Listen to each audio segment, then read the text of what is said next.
honestly, that didn't work. I understand my issues. I understand those things. Projecting them in random Discord servers isn't probably healthy for their mentality, and that's just actually funny. Yeah. No, yeah, that's cool. Well, here's what I want to say. Right. My upbringing wasn't quite as dark as yours, but I grew up in a family that was exceedingly poor. I live in Mississippi on the same little 2 acres that I grew up on. I used to live in Missouri, and for a time, for about 2.5 years, I lived in a minivan and traveled all over the country. And when I was a kid, my parents made between $6,000 to $12,000 a year, all the way up until I was 14 or 15, at which point my parents divorced. My mom moved to Missouri not long after I moved up with her, and she started working progressively better jobs, and to the point she made like, $35,000 a year or so. And so, I didn't grow up in quite as extreme poverty as you probably did, with 2 parents that were active addicts of drugs worse than either of my parents were addicted to. But it's not like a comparison. Well, that's the thing, though. Here's different things we have to deal with. Can I? But that's the thing. Can I make my point, though? That's the thing. Yeah, I bring this up. No, you're fine. And I'm fine. I'm sorry if it seems like I've been aggressive. I'm just trying to get the fucking views up and everything. This is what I do for a living, after all. But and I love the passion and shit. Pangloss with the 1999. I appreciate that. Don't want to be a Canadian idiot. Aw. Don't talk about our friend like that, Pangloss. No, I mean, he's kind of being an idiot right now, but maybe he'll be better in the future. Yeah, it's a song. Oh, it's an actual song? Oh, okay. Right on. Gotcha. Okay, so it wasn't even a mean reference. Gotcha. Well, anyway, thank you, Pangloss, for the 1999. With that being said, my whole point with bringing up what I've been through, right, is I have empathy for your struggles, and if ever we were united as a global people, I would want to make sure that systems were in place that saw to it that you had access to the resources to have a good life, despite the upbringing that you've had. Because there's lots of people that have, but my point is that there's lots of people that have gone through lives like me and yours that have not turned out as nice, right? I've met tons of those people. I lived for 2.5 years in a minivan traveling this country, living as like a dirty kid and functionally homeless, and I met hundreds of people who lived lives like ours, just as bad as ours, who were never able to figure their way up out of poverty. And I think that there are systems that can be envisioned by human beings that solve those problems, and I think the evidence of that is seen in countries that have implemented them. And I value the reduction of suffering as a core axiom, because I have seen how suffering deprives people of joy. For certain types of people. Why is it good for anyone to suffer? I think women should be sheltered from suffering and trauma. Why just women? Why not men too? See, like you're literally helping to enforce the patriarchy, which is a system that oppresses you almost as much as it. Yes. Where is this patriarchy? Can I get in on it? You exist in a world that is defined by it. Yes. Okay. Well, I haven't benefited yet, so I'm wondering, Well, you just said that your fucking bad upbringing gave you like superhuman powers that enabled you to excel through life and gives you the ability to face anybody. Out there about patriarchy stuff. That's all. I just joking. Actually, technically, without realizing it, you did benefit it if you are a white male, like you said earlier. Because no matter what, you do benefit from being a white male. How? In Canada. You're not discriminated ever against for job openings. You're not discriminated against in housing. How? Oh my God! Do you have any evidence of this? They needed a black girl and a gay guy. So I was like, oh, okay, I don't fit those. Like we do, yeah, they do diversity hiring here. So, being white isn't in my favor. Why do I get the feeling? They used to make me host drag parties too at my old work, and I was like against it, right? I'm not comfortable like that, but they're like, oh well, so I just had to do it anyway. And then you have drag queens like who are like flirting with me, and I'm like getting I'm just not comfortable. So I'm like, everyone's so like left wing, but no one asked me how I felt. But yeah. Sorry, I'm doing a little Google foo right now. Google, okay. Oh yeah, I mean, any search engine you use these days got AI embedded into it. Might as well use the one with the fucking vastest compendium, you know? Yeah. Compendium? Yeah. Yeah, Google's got more shit listed than any other search engine. Doesn't mean you can always get to it easily, but... Yeah.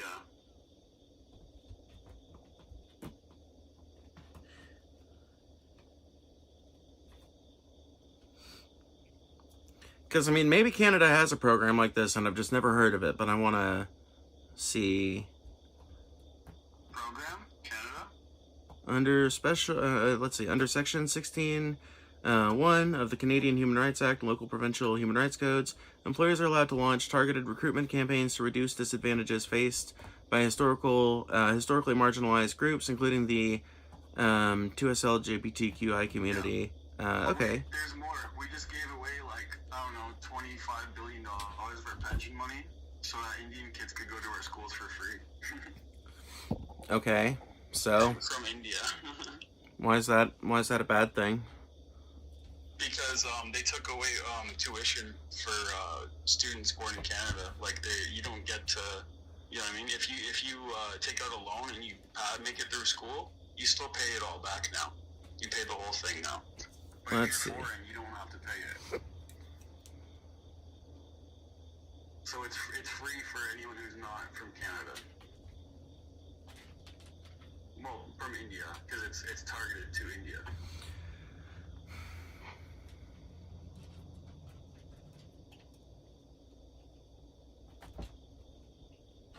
So yeah, that's my issue with Canada and its politics. Do you have like an article or something talking about this? Because like when I Google, does Canada still have free university for Canadian-born students? It says Canada has never had a completely free university system for all citizens, and that remains true. It's only for immigrants from India.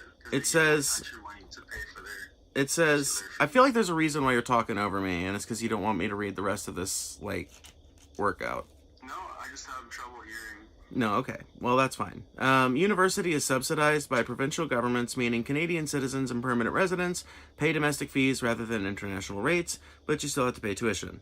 While tuition isn't universally free, a few specific groups and programs can qualify for free or heavily reduced tuition.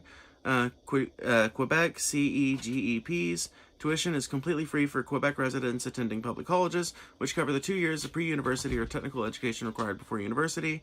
Senior citizens, some universities such as UBC or the University of Toronto waive tuition fees for Canadian seniors who wish to take courses for personal interest. Indigenous students, many First Nation, Métis, and Inuit bands provide fully funded sponsorship covering tuition and living expenses for their members, and low-income students. While tuition isn't free outright, provincial governments and the federal government provide robust grants and student loans, which cover a significant portion of costs for students from low-income families. So, I don't know, like, what exactly is the change that happened that has, like, disadvantaged, like, regular old Canadians? We gave away a lot of our pension money to Indian students so they could leave India to come to school here for free.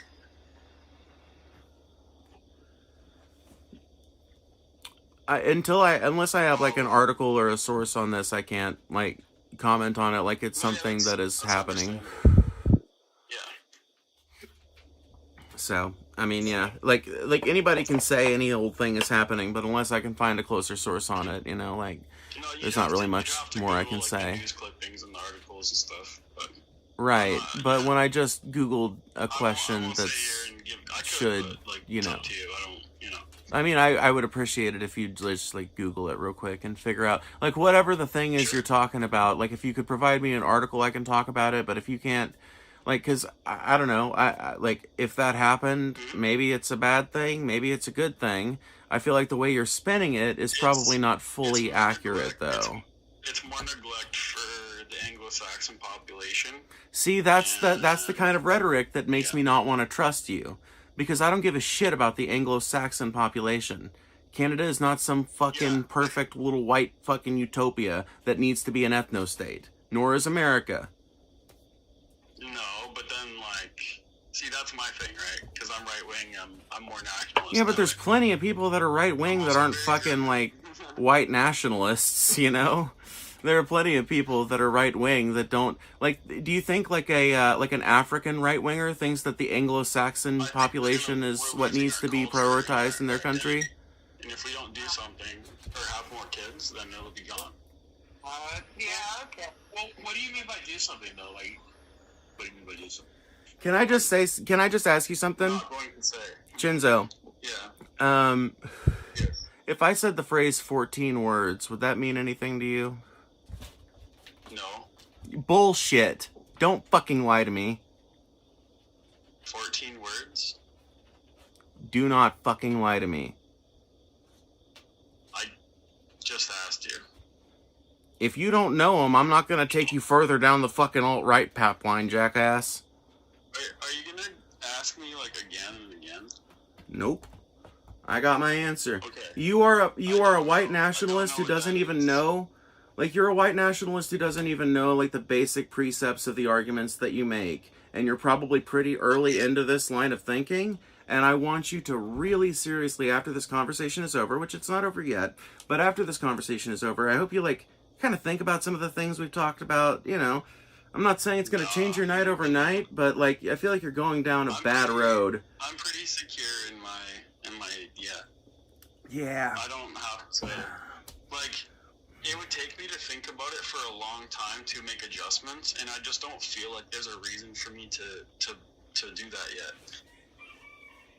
With any of, you know, my logic, according to me. So. Yeah. I don't know what to do with this conversation at this point, because it kind of feels like I'm talking... Maybe I'm not more, you know, maybe morally you're superior, I don't know. I would certainly think so, but then I'm biased, you know? Right? I don't know what it is. I don't pretend to know. I'm so for Indian man being a white national traditionalist. This is crazy to me. That doesn't make me racist. That doesn't make me... No one said racist. So. It does, though. Just because you don't think it's racist, it doesn't mean it's a racist or an neo-Nazi. Okay, so can I ask what your ethnicity is? No. Okay. Would you rather hang out with people from your own ethnicity? Do they make you more comfortable? I never had the option. Like, Okay. there's never been, like, groups of, like, these kinds of people, groups of these kinds of people. Yeah. But, like, let's say you're, like, a white girl, and if you're around other white girls, are you more comfortable that way? Versus around Asian men. Would you rather hang out with Asian men or, like, girls like you? I'm hang out with Joji any day of the week. Dude, this shit is just this side of fucking phrenology. Bobby Lee any day of the week before you. That's fair. That's fair, okay? I can't argue with logic, alright? I tell you, Joji is Joji. I love Joji. We can that. We can agree to that. We can agree that George Miller is a peak man. But on the other side of things, it's more comfortable this way or that way. No. All I heard was Miles Morales. That's all I heard. I'm sorry. Oh my god. You know what? George Miller, with a name like George Miller, is he even really Asian?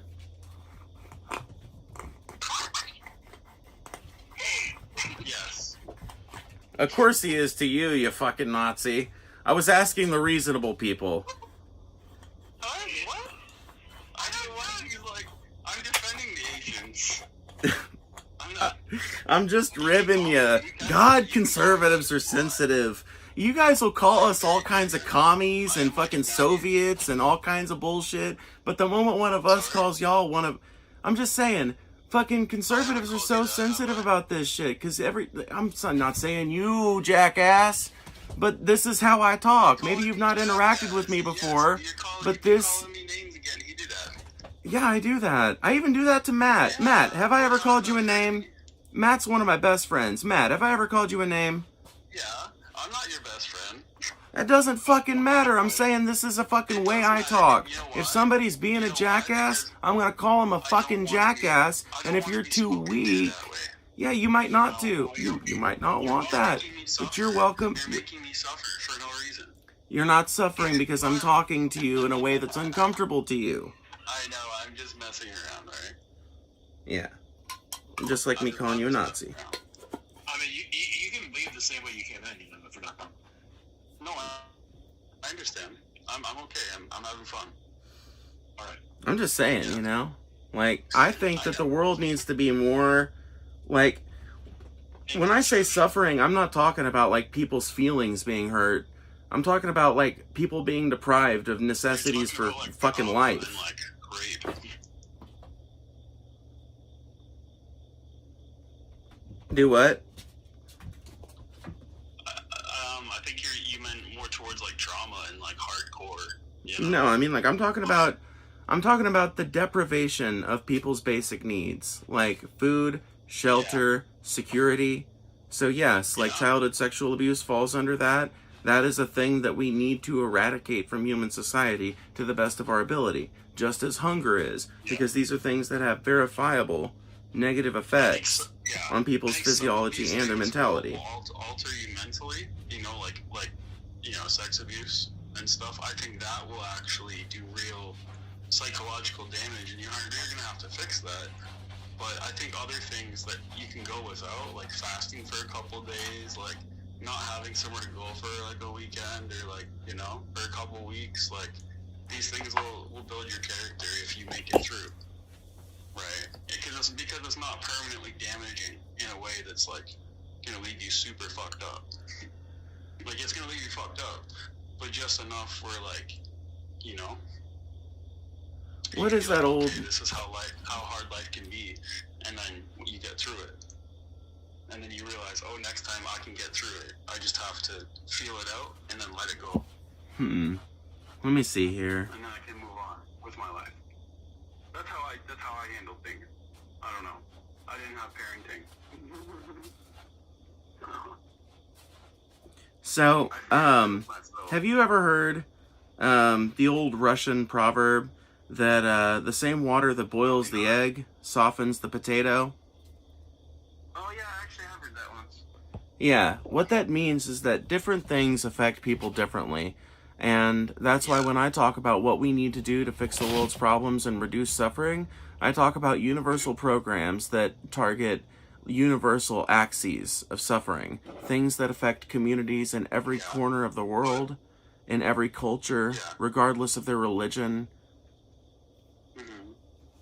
See, people see men from the older generations, like, you know, like, let's say men who were born in the 70s and things like that, right?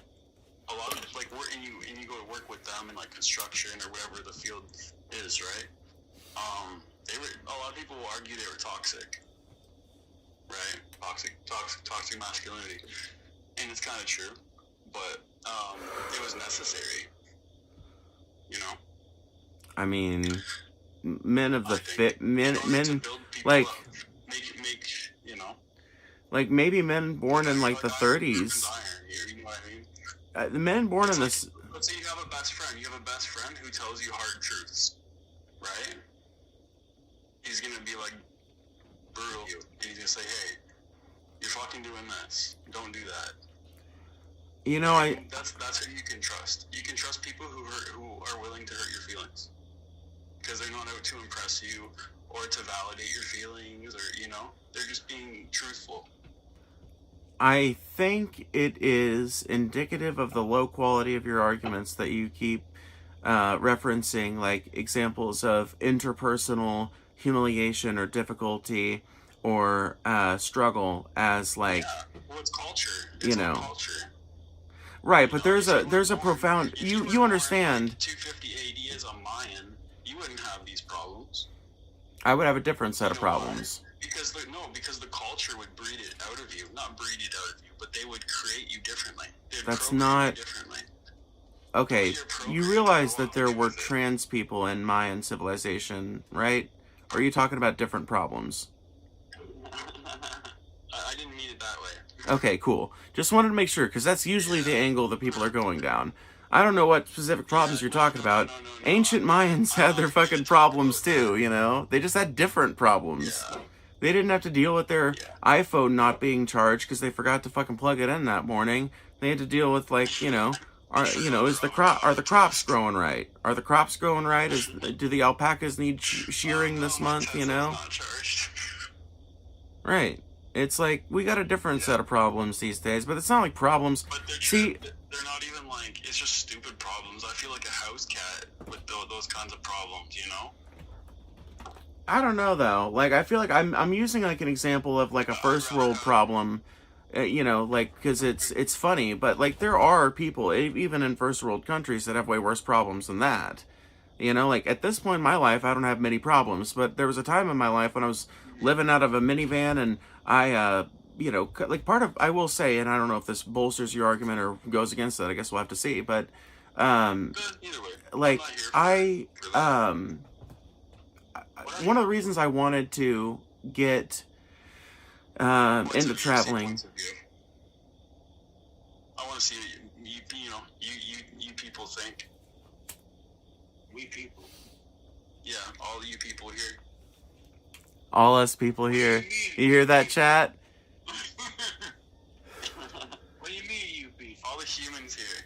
All right. Well, anyway, fuck. God damn it. Humans. I just want to know this. Like, above all else, Yeah. do you think you could be incorrect? Do I think I could be? Yeah. Do you? Yes. Cool. Then, yeah. Perfect. Yeah, for the record, I mean, I could be incorrect. You know? I don't really think I am, you know? Fuck. Anybody could be wrong, though. And I've certainly been wrong about plenty of things in the past. You know what? That's the beauty of politics. Well, too. Do you believe in the cultural melting pot thing, or do you think that makes a country weaker? Well, what's the goal? To have free travel, to have more diverse communities. If they pass, you know, the citizenship and shit like that. To have, like, a wider array of foods available. Is that the goal? Open borders and guaranteed basic income? Oh my god, yes. Please. Hopefully. Please. Well, that would be our goal, but I don't know if that's your goal. Do you feel like that goal would make you suffer more? I feel like if I was being paid by the government to not do anything, then they would have a say in what I use the money for. Almost like your mom gives you $100 and says, "Only buy groceries," and then you buy like Grand Theft Auto, you know, and they're like, "Oh, well, you're not getting money again." I wish my mom gave me $100. Yeah, but nobody's talking about having, like... I'm not for the government. I don't trust the government. I don't think that they have my best interest at heart. So that's kind of why, you know, you're I'm kind more of right. a rock and a hard place at this point, you know? That's okay. My whole life has been like that. Man, I don't think you realize that your politics make no sense. But maybe you'll realize that at some point. I'm not trying to convince anybody to, like... I'm not saying you are. I'm not saying you are. I'm not saying... Hold on. I'm not saying you're trying to convince anybody. I'm just saying that for your own sake... For your own sake... For your own sake, it is kind of crazy. We don't even have to... Like, it's not about for my sake. I'm good. Like, I have my sake. It's okay. That's the thing, though. I just want to finish a point. I just want to finish a point. That doesn't matter. I just want to finish a point. Sorry, go ahead. I just feel like at some point, for your own sake, you would be well benefited by maybe, like, looking into some of this a little bit more and trying to, like, make sense of it. Because you literally just said, I don't trust the government, and I don't like the government. I also don't trust the feelings. Well, can you shut the fuck up for a minute so I can talk? You know, because, like, I can just ban you out of the server if you're going to keep talking over me every fucking 5 seconds. If you want. I just want to know if you're capable of having a human conversation where you fucking shut the actual fuck up while I'm talking. I am. Can you not swear at me, though? Sure. If you stop interrupting me. I will stop if you stop swearing at me. Matt, can you remind me where I was? No. I can't. Of course not. None of us are. Oh, you're telling me you feel a certain way, so you're gonna. Oh, yeah, you should look into some shit more, something like that. I said that he would be well suited and well benefited by looking into some of this a little bit more, because I'm not cursing at you at this point, but you're still interrupting me for some reason. I don't know why, even though I'm not using any curse words right now, right now you're not interrupting me, but I guarantee you as soon as I start to resume my point, you're gonna start talking over me again. I will not. It was that he just said he doesn't trust the government, he doesn't like the government. Yep, okay. Thank you. Thank you, Al. You just said a second ago that you don't like the government, that you don't trust the government. I don't trust them. Okay, but earlier you said, once again interrupting me, but earlier you said, because I covered, you don't trust the government. I fucking said that. Anyway. I can tell you what. No, can I say, oh my God, Lord have mercy. I want so badly to just say the fucking thing that I'm trying to fucking say. Can I just say what I'm fucking gonna say? Is that possible in this Discord chat? Is that fucking possible? Is that a fucking end goal that we can fucking go to? All I'm trying to fucking say is that you're fucking self-contradictory. And I don't give a shit if you interrupt me at this point. I'm going to keep on talking. You are self-contradictory because earlier you said that you prefer fascism. You like fascism. You're actually glad when a country goes that way. But fascism literally means the government having strict fucking control. You didn't say a goddamn thing about compared to fuck all. You said, I like fascism, period. There was a fucking end period at the end of that sentence. We can fucking roll back the tape if we need to. It's there for everybody to listen to and watch. You have no idea what you believe in. You literally do not know what you believe in. And it's self-contradictory, and to hear you talk is maddening. Because it's like talking to a person who forgets what they believe every fucking 2 or 3 minutes. Okay.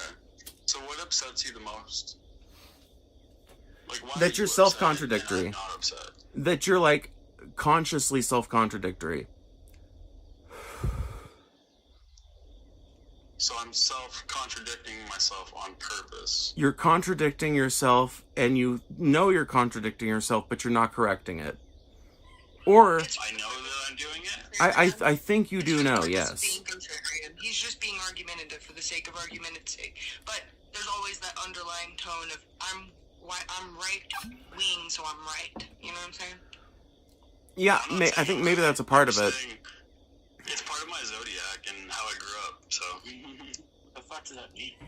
My 2 biggest things are A, trust issues, and B, I'm, like, stubborn, and I don't want advice. Then why do you... And I also grew up a certain type of way. That's it. Are you just a troll? Or between you... No, I'm not. I'm not. I would pick the bear. That's the greatest indictment all night. I would pick the bear. That's right. I can lose to a bear. I like bear. Yeah, I have nothing to add. I feel like you asked me like what pisses you off the most, and it's well, you asked me about my feelings, so I'm gonna fucking talk about them. Like you do. I'm sorry, I can't hear you when I'm talking, so you're gonna have to repeat that. No, I said I'm genuinely curious. Okay. Then perhaps you will afford me the ability to speak unhindered for a moment or two. Yeah, I mean, you can mute yourself, for sure. Should I? Yeah, just for a second, so you get your thought out. Just for a moment. Let me find where the speakerphone button is, and then I'll do that. And I'm doing it too. Out of solidarity, I've been doing it this whole time. Don't feel alone. Solidarity. Solidarity forever. Nice. My That's friend what we with like to hear. solidarity. Yeah. That's what we like to hear. Sort of. Okay. Okay. So, Chinzo asked me what exactly about his position or positions pisses me off so much. I don't remember exactly how he worded it, to be fair. And the answer to that is the self-contradictory nature of them. I've got conservatives that I talk to regularly, some of which I've talked to on voice chat on this channel, and I've never gotten as heated at them as I do at you, because I've never found their positions to be self-contradictory.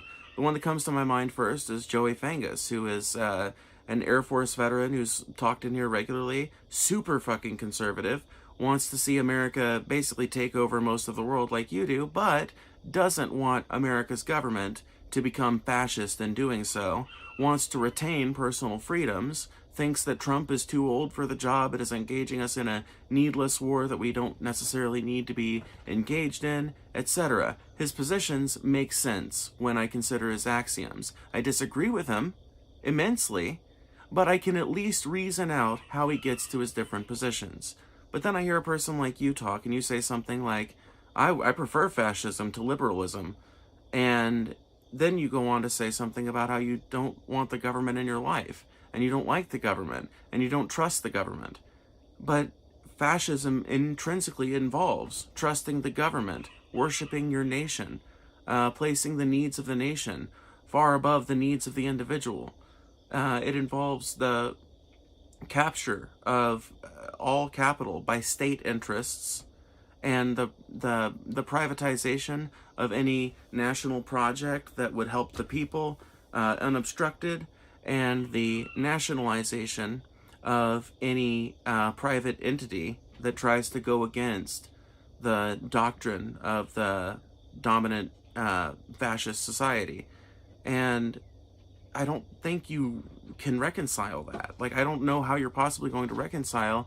It should be okay, or at least it's preferable to me, that the government is able to just take over corporations. The government, mind you, not the workers at those corporations, but the government is able to take over these things and nationalize these things. The government can get into people's lives and tell them how to live and what to wear and what expressions they can openly have in public, how they can feel about their leaders and their nation. But then you're going to turn around and say that you don't want the government in your life, and you don't like the government or trust the government. These two statements are irreconcilable. And that is what frustrates me about your position. Thank you for not interrupting me. No problem. So I can differentiate. Please do. Actually, Yes. Can you give me 1 second so I can read a super chat? Go ahead. Navert with the $4.99 said, maybe he is saying, let me see here. Maybe he's saying that he doesn't trust the current government, would prefer that to a liberal government. That's not a contradiction. I guess it's not an inherent contradiction. What I was saying is, like, the liberal government, they like, that I have, they lie to you and, like, you know, and those kind of things. We're the fascist government, like, they would kind of just be more straight up.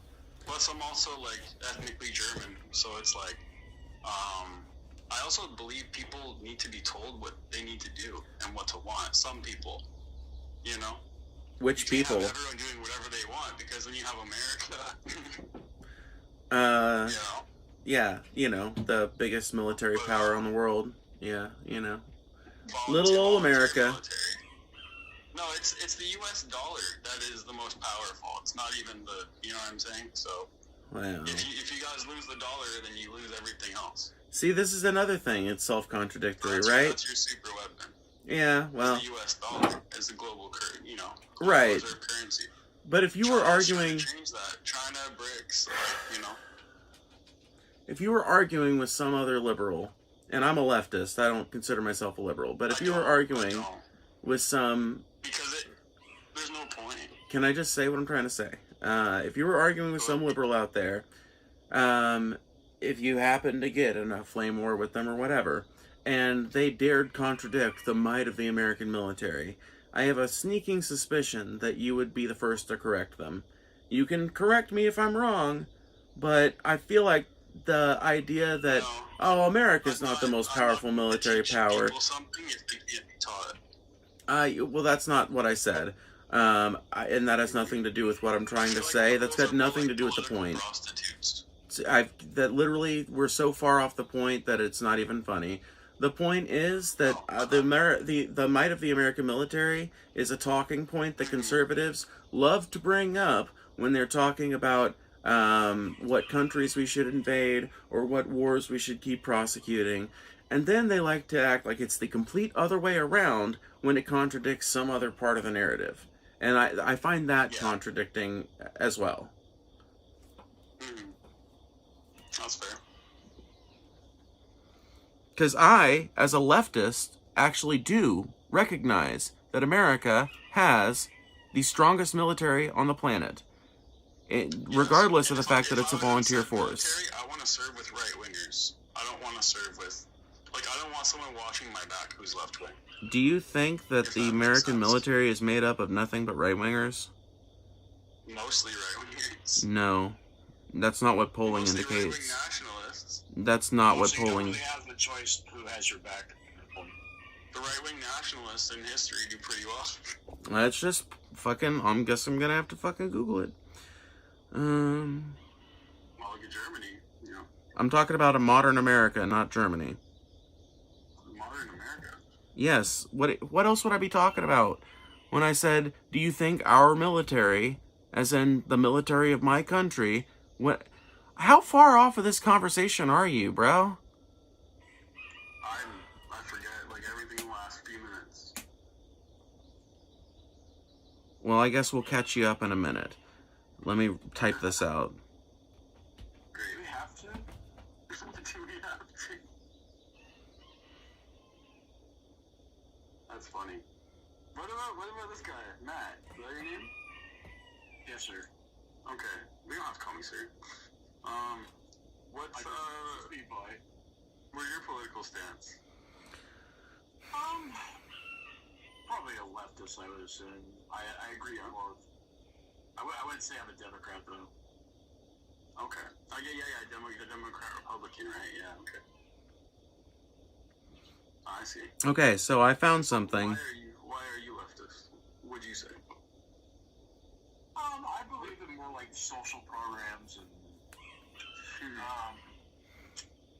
do you believe following the rules put in front of you right now help you? And if so, if the rules you follow in society right now, where you are, if they work for you, I can see why. Well, I live in California. Okay. See, me following the rules and doing everything I was supposed to do did not work for me. Well, how far off the rules are you going? Are you talking about social rules or laws? What are we talking about? I mean, in retrospect to what? What are we talking about again? But you're the one who brought it up. I know. My memory is really, yeah. I'm at, You just asked me something about, do I follow the rules of my area? Has I gotten any place? And you said... Oh, yes. Why you're leftist. Yeah, why you're left. Okay, yeah. So has following the rules in California where you are for school, whatever, has that worked for you? Has it benefited you? In some ways, your parents' ruled, or... Okay. So, but more so... I think that's everybody. So it's helped you more than it's hindered you. I think it's a mixed bag. I think it's a fucking mixed bag. I think everybody's that way, though. Maybe. I don't know. The way I look at it is this. When I was living on the road, I had to break a ton of society's weird little unspoken rules, or rules that are enforced in unconventional ways through laws you wouldn't necessarily expect. I had to break a ton of those just to survive. Mainly things about trespassing and loitering and things like that, but, a few times more severe ones slightly, and I don't look at those as immoral actions. but mainly because of the nature of the actions. And I think that when it comes to the morality of actions, like individual actions... You're not a criminal, you're just an emotionally intelligent survivor. I think that when it comes to the morality of individual actions from working class people with no avenues to power,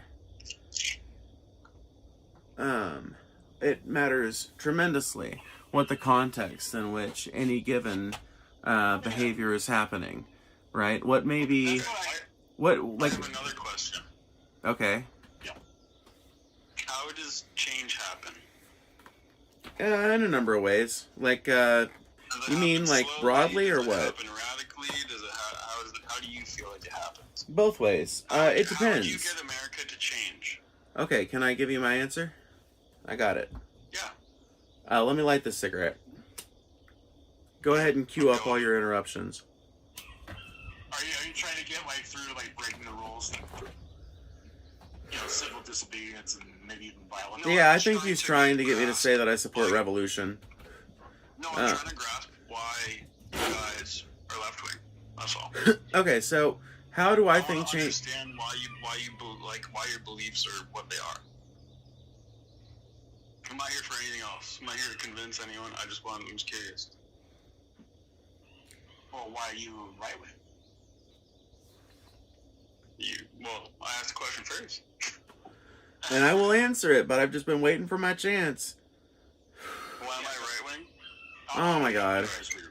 Yeah, you go ahead. Sorry. Okay. Alright. You asked me, how do I think change happens? Radically, slowly, what? I think that some change happens slowly, other changes happen radically, and it depends a lot on the material conditions. This is something that's talked about a ton in the core philosophical texts around that kind of like inspired people like Karl Marx, Friedrich Engels, shit like that to write what they wrote.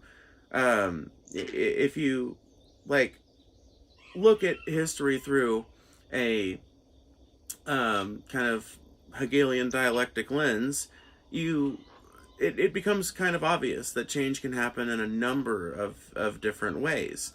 Like, for example, the French Revolution instituted a set of broad, sweeping, instant changes, but it also ushered in an era of really, really long-lasting changes that took a number of different forms, right? It ushered in an entire era of change that eventually led to modern France. So some changes happen very slowly, and sometimes are driven by little core events. I call them fulcrums of change when I'm, talking on the channel or whatever.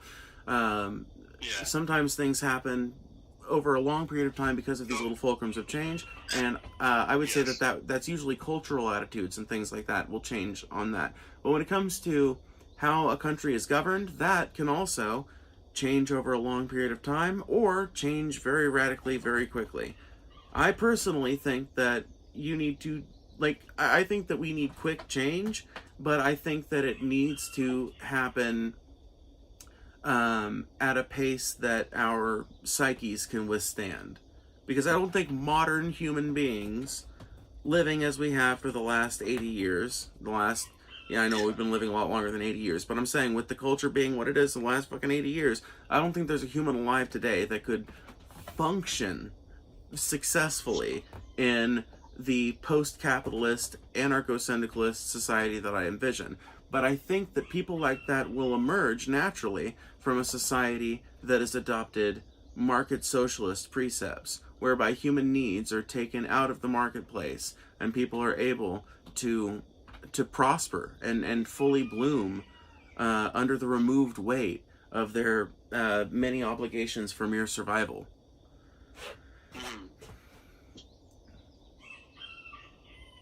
Okay. And how many presidents do you think it'll take for that sort of change to commence? I honestly think that the initial transition stages towards we're moving in a market socialist direction, that could happen under one administration that was willing. Maybe that administration gets 2 runs, but I think that 1, maybe 2, to get that initial transition stage underway. Because I think that there's a couple of things that if you did for Americans, you would, like, it would be transformative enough to usher in that new era of massive change where people would be like, okay, holy shit, fucking participation in democracy does work. Our government can make our society better. Massive change happened. Like that for America. For America, World War II. I would say the Civil Rights Act. There's also the Civil War too. Okay, so war. I would say Civil Rights Act would be the most recent time. Okay. Or I guess Civil you could kind of make an argument. Right? You could kind of make an argument for the 90s too, because like the Rodney King's riots. Hold on, the Rodney King riots kind of led to this kind of like escalating attitude of progressive action that, you know, went from the 90s, bled into the 2000s, and ended up coming to a head again during Occupy Wall Street. So I think that there's arguments to be made that that might have influenced some of the electoral decisions made in the last 20 years. I think it's a harder argument to make than the civil rights movement of the 1960s and the anti-war movement of the 1960s and 70s, which did successfully achieve their agenda goals. For the most part. Okay. So I don't think it necessarily takes war. In fact, I think the idea that America takes a massive war or some big conflict in order to achieve great things is a Straussian idea. You may have never heard the name Leo Strauss, but he is a conservative thinker who taught at the University of Chicago in the 1930s and 40s. And many of his students are still powerful people in conservative administrations over the last 20 years, and including in Trump's. There are people who are themselves students of Strauss who are in Trump's circle, and there are even more people within the broader administration who are students of people who taught Straussian political theory. And he's one of the darkest names you can learn about because he perpetuated this idea that, number one, the elites should believe in myths, basically, noble lies, as Plato would have called them, that guide the population, but that are not necessary to believe in. Yeah, there's a book called Paradise Lost that I think goes on into these topics. Maybe. I first heard about him in a documentary by Adam Curtis called The Power of Nightmares, but I ended up looking into him a lot on my own after I watched that doc. And, you know, he talks a lot and advocated for his students to perpetuate the idea of the noble lie. And the other thing that he taught his students was that America, in order to prosper, needs, or any nation really, in order to prosper, needs grand nationalistic myths in line with the first premise that help to inspire the population to greatness and unify them against outside threats. Nationalistic, like, vision. You just need one person with a vision, and he has to have, you know, his own people at heart. Yeah, I just don't. I don't even think that nationalism is a good goal to pursue. I don't think it's a virtue, you know. Why, it's worked for, like, ever. It's worked forever. It really hasn't, though. It really hasn't, though. Like, the entire history of humanity is a history of war and... the history of... If you put all of the Indian people in America and all the American people in India, would it still be America and India? Oh my god. This is such an insane hypothetical. I mean, like, the land... You wouldn't have baseball games, you'd have cricket, you wouldn't have... Wait a minute, hold on. Hold the fuck on. Hold. You wouldn't, like... You just said the people. The culture wouldn't exist anymore. Oh my god. You just said the people. If you had a nationalist... Can I fucking say what I'm trying to say? Culture continues on. Yeah, well, if you fucking took all the American people out of America and put them in India, and took all the Indian people out of India and put them in America, you would simply have Indian culture in America and American culture in India. You know? Would it be India still? I mean, yeah, I guess. If we went over there and just threw down baseball games and hot dogs? I mean, I think it would be nice to honor the people that lived there to continue calling it India, yes, if that's what you're asking. But yes, I think baseball games would continue. You don't think What do you think? Do you think there's something about India's atmosphere that prevents a baseball from flying through the air? No,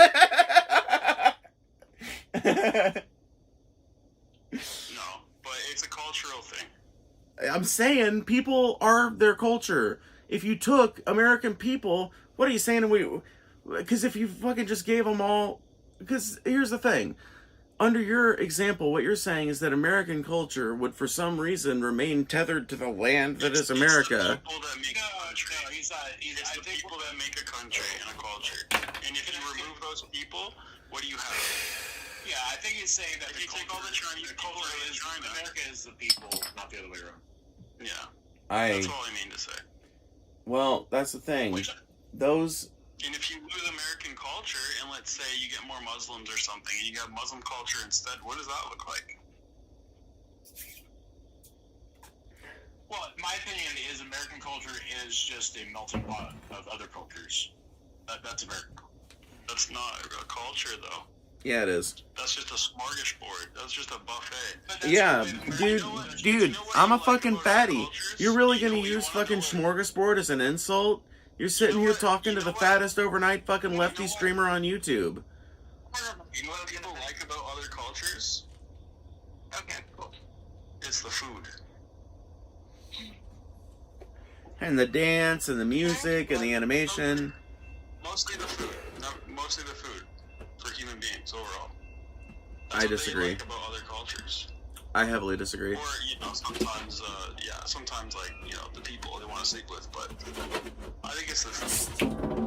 So when I think about, Chinese people, I think about Chinese food, I think about, think about the cultures more than just, like, the religion, if that's what you're trying to get to.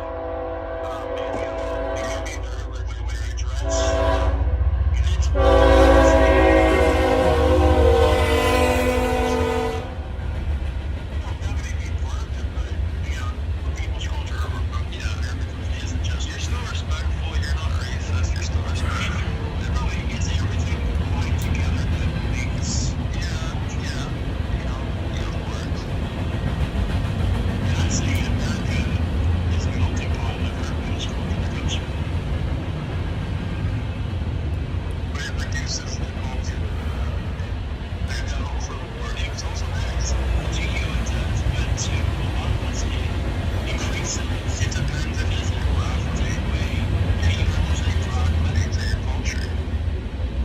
It really doesn't.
What makes you think that?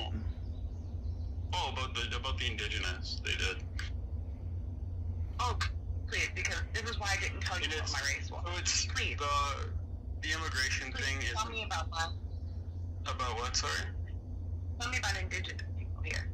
About a country you're not a part of. Go ahead, please. Because this is something I'm an expert in. This is something I can speak up on. I'm talking about Canada. Okay. Yeah, and just the types of immigration and how it's different. Right? Because you can speak on that. Well, yeah. On America, where we're from. I can speak on anything, it's just, I might offend somebody, that's all. Our smorgasbord, it doesn't take away from us. Canada's not different. Correct me if I'm wrong. I actually have a genuine question, but it's not for you. It's for the person who actually runs the stream. Yeah. Correct me if I'm wrong. They're similar, but there is a difference between a nationalist and a traditionalist, correct? Yes. Yes. Right. Very different. Right. And he said he is a what now? Nationalist. So he's a conservative, but he also said he's a nationalist, right? Yes, I believe Chinzo did. Not for Canada anymore, but. Right, okay. But you're also spewing both national and traditionalist views. Yeah, I have those views. Right, so that's making you look like Bad. Yeah, like a It may look that way. You sound like a neo-Nazi, yeah. And it's crazy. Yeah. I've never met a Canadian French-speaking neo-Nazi. I speak And- Spanish, that's French. And he doesn't even. And you know what, El? You know what is the fucking wild thing? He doesn't even know the 14 words.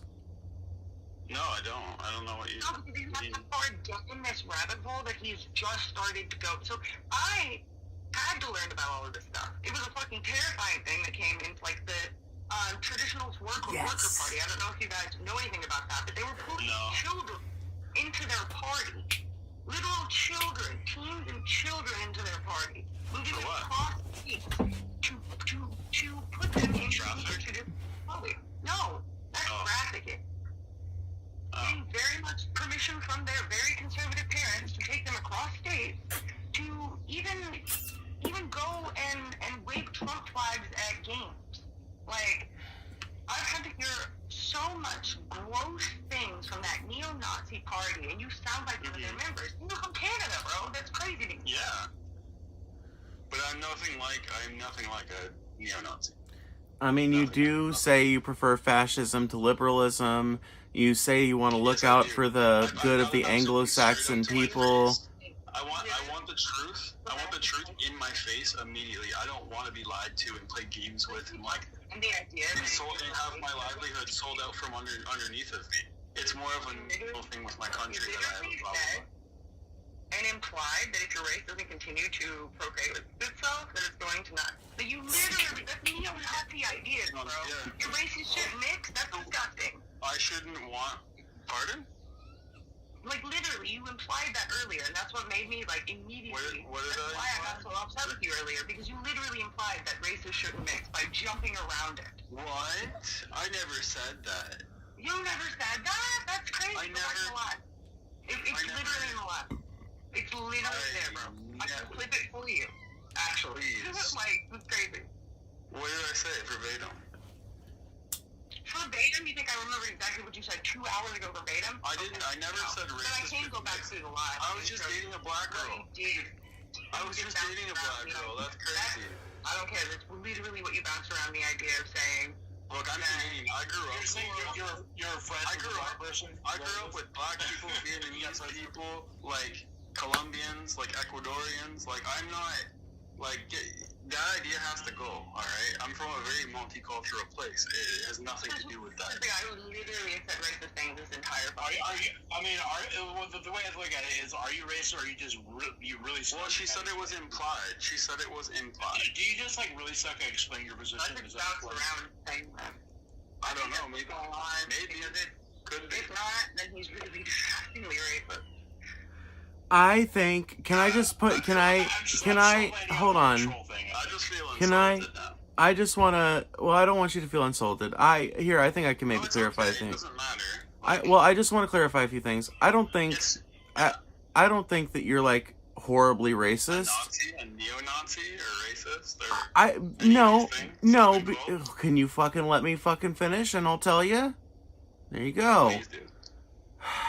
I don't think you're a Nazi yet, but I don't mean this with any insult. I think you're fucking watching something or doing something that has taken you down a fucking weird road, and I feel like you would really fucking just benefit from like looking into some of the statistics that actually like define the trends in this society, and maybe like looking into some of the theories that you've heard some people talk about and looking at the debunks and shit, because the stuff that you're saying, like, listen, there are all kinds of people that parrot some part of neo-Nazi rhetoric and don't realize they're doing it. You may or may not be doing it consciously. You may be trolling and pretending not to know, but I get the impression from you, that you just don't realize where a lot of this rhetoric comes from, and that, like, the real problem, like, the thing, listen, if you care about, like, the only reason why you would care about any of the things you've talked about tonight is because you care on some level about the possible suffering of you and maybe your potential future family, I don't know. And if that's true, well, then it doesn't, like, if you just don't give a shit about that at all, then maybe we just have a different definition of suffering, or maybe you just shouldn't have politics. Because if you just don't give a shit about how people live, well, no, yeah, like, if you don't give a shit about how people live, or no, definitely not. If you don't care how people live, we should only have the left then, because they're just. No, I didn't say that. I said you in particular, you individually. I shouldn't be political because I'm right wing. You, Chinzo, should not be political, not because you're right wing, but because you say you don't care. But can I fucking say what I'm trying to goddamn fucking say, and then you'll fucking know what I'm trying to fucking say? Relax. I own this fucking Discord server. You exist here at my pleasure. Yes. Alright. You don't have to scream, you know. I do when you won't quit fucking interrupting me every goddamn 5 seconds. Okay, well, It's the most fucking frustrating fucking thing. Okay, well, you're gone then. If you're not gonna be polite.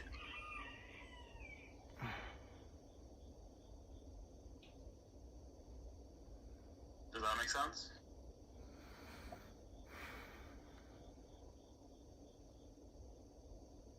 I think it's fair if you get heated, I shouldn't be allowed to get heated. But I haven't been. God damn it. I don't know why my phone isn't working. Can I bring up something for somebody unrelated? I wasn't asking you. I really just want to fucking say what I was gonna say, but now I'm so goddamn pissed off that I kind of just want to shit on Chinzo. Oh, that's understandable. I cannot tell you how endlessly frustrating it is to try and have a conversation with a person who thinks that their own voice is so endlessly important to a conversation that they feel the need to interrupt every 5 fucking seconds with interjections that are unnecessary and distractory. But it has been a constant trend throughout this conversation, and if it continues through the rest of it, I will have Matt ban you from the server. Oh, okay. I mean, you've already been disrespectful.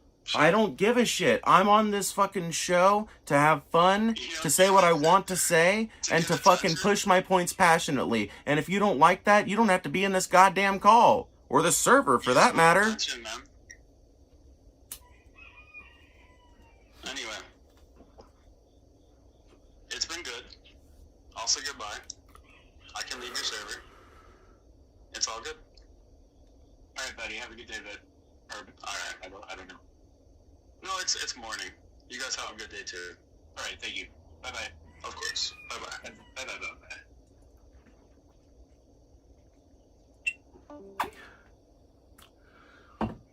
I've had so many multiple hour-long conversations with conservatives, and that is literally the fucking first time in my goddamn fucking life that I've had to blow up at one of my conservative fucking voice guests. Literally, like, I've never had to do that before.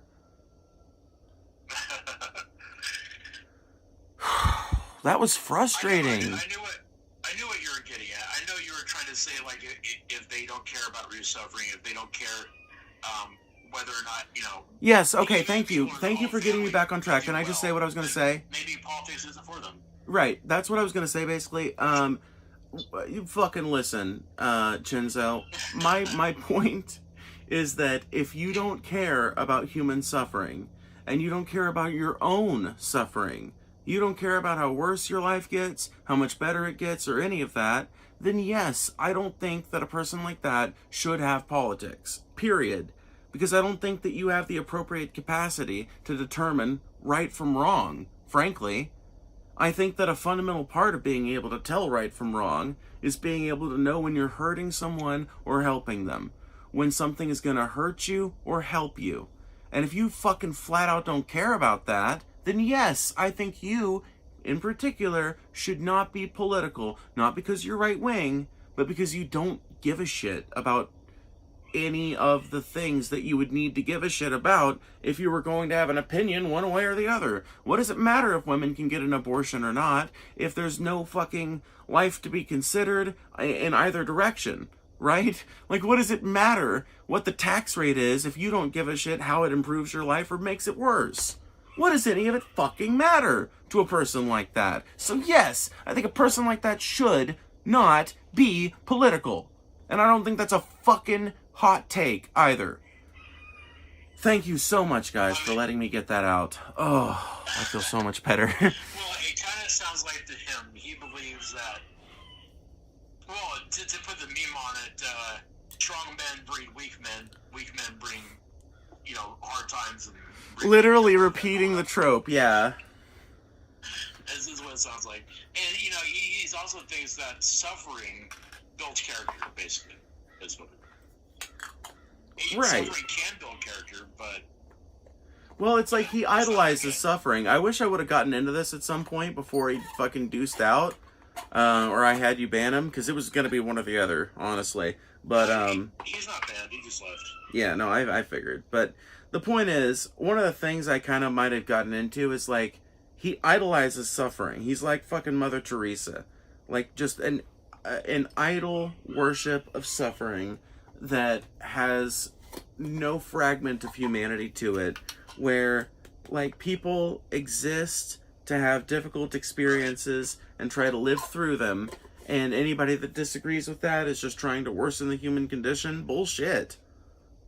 Well, I'll give Shinzo something that I don't think he'd be willing to give to the people, is that I kind of feel bad for him. I mean... Oh yeah, no, me too. He's suffered, and he's dealt with real hardship. Yeah. But he doesn't really want to seek help for it. He just wants to... He thinks he knows. He knows it himself well enough, and he knows all these things, and he's a better person for that suffering. He doesn't want to explore maybe talking to somebody to help him through maybe finding out some, issues he has, clearly has. And two, I think he probably gets some form of relief off of the sadism involved in basically wishing more suffering on other people by having some of the positions that he has. I don't know if he wishes suffering, but I think he thinks like suffering's going to happen anyway, and it should build character, because we have it so easy in America. We're weak. What are we gonna say, El? People like us, the leftists, are weak. Sorry. No, you go ahead. I'm sorry. You go ahead. I was literally just trying to add to your thing. I was not trying to actually introduce it. Oh. No, you go ahead. Go. He said that people need it. Yeah, that people need it for development. So it is a wish for other people to suffer. And that's why I talked about it that way, because at that point when you say that, and that's what got me so fucking pissed off, but I'm the streamer, so I can't just leave, right? Like, I can't mute myself. I've got to fucking, sit through it. But I got pretty upset with him a number of times, and when I got most upset with him was when he said something about what you just said, about, like, people needing suffering. Like, it's more than just, people are benefited from it. It makes a stronger person or whatever, which in some cases I think it does, but I think it goes back to that old aphorism about the egg and the potato. And to me, it kind of crossed the line when he's not crossed the line, I guess, but it kind of like was so anger-making to me when he said something about people needing suffering. Motherfuckers need suffering? Huh? What do you mean they fucking need it? And what type of suffering too? Because that complicates things as well. Do people need deprivacious hunger? I mean, the only thing that I could say suffering does is it lets you know what you can go through to survive. But whether that's a good thing or a bad thing to know, I don't know. Yeah, so does a good education, you know? Like, that's my response to that kind of... Anytime somebody tries to make their argument based on that, it's like, well, yeah, but you can fucking subvert that, or get those same effects anyway, just by, like, getting people in education, you know? Like, they just need to be studying things and learn enough, and if you have, like, a smart enough person, once they come out of the school system, they're going to be way more risk averse and way less likely to do things that worsen their own lives. They're going to be way more apt to make better political decisions, better decisions at their workplace, etc. Go ahead. But also around that. Sorry. No, you go ahead. You first. I appreciate that. Thank you. I have a hot take that kind of revolves around that. Yeah. So the idea that people need suffering or whatever. So I think there's two different types of people. I think there are people that suffer, or at least two different types of people that suffer, right? I think there's people that suffer and end up like him, who think that they've pulled themselves through it and they don't have any symptoms, and it definitely doesn't show, and they definitely don't just start talking about the person's trauma in a YouTube Vive, Discord chat situation, you know what I mean? Yeah, exactly. And then you have people who be like, oh, I'm sorry. No, I was just saying, yep, exactly. Go on.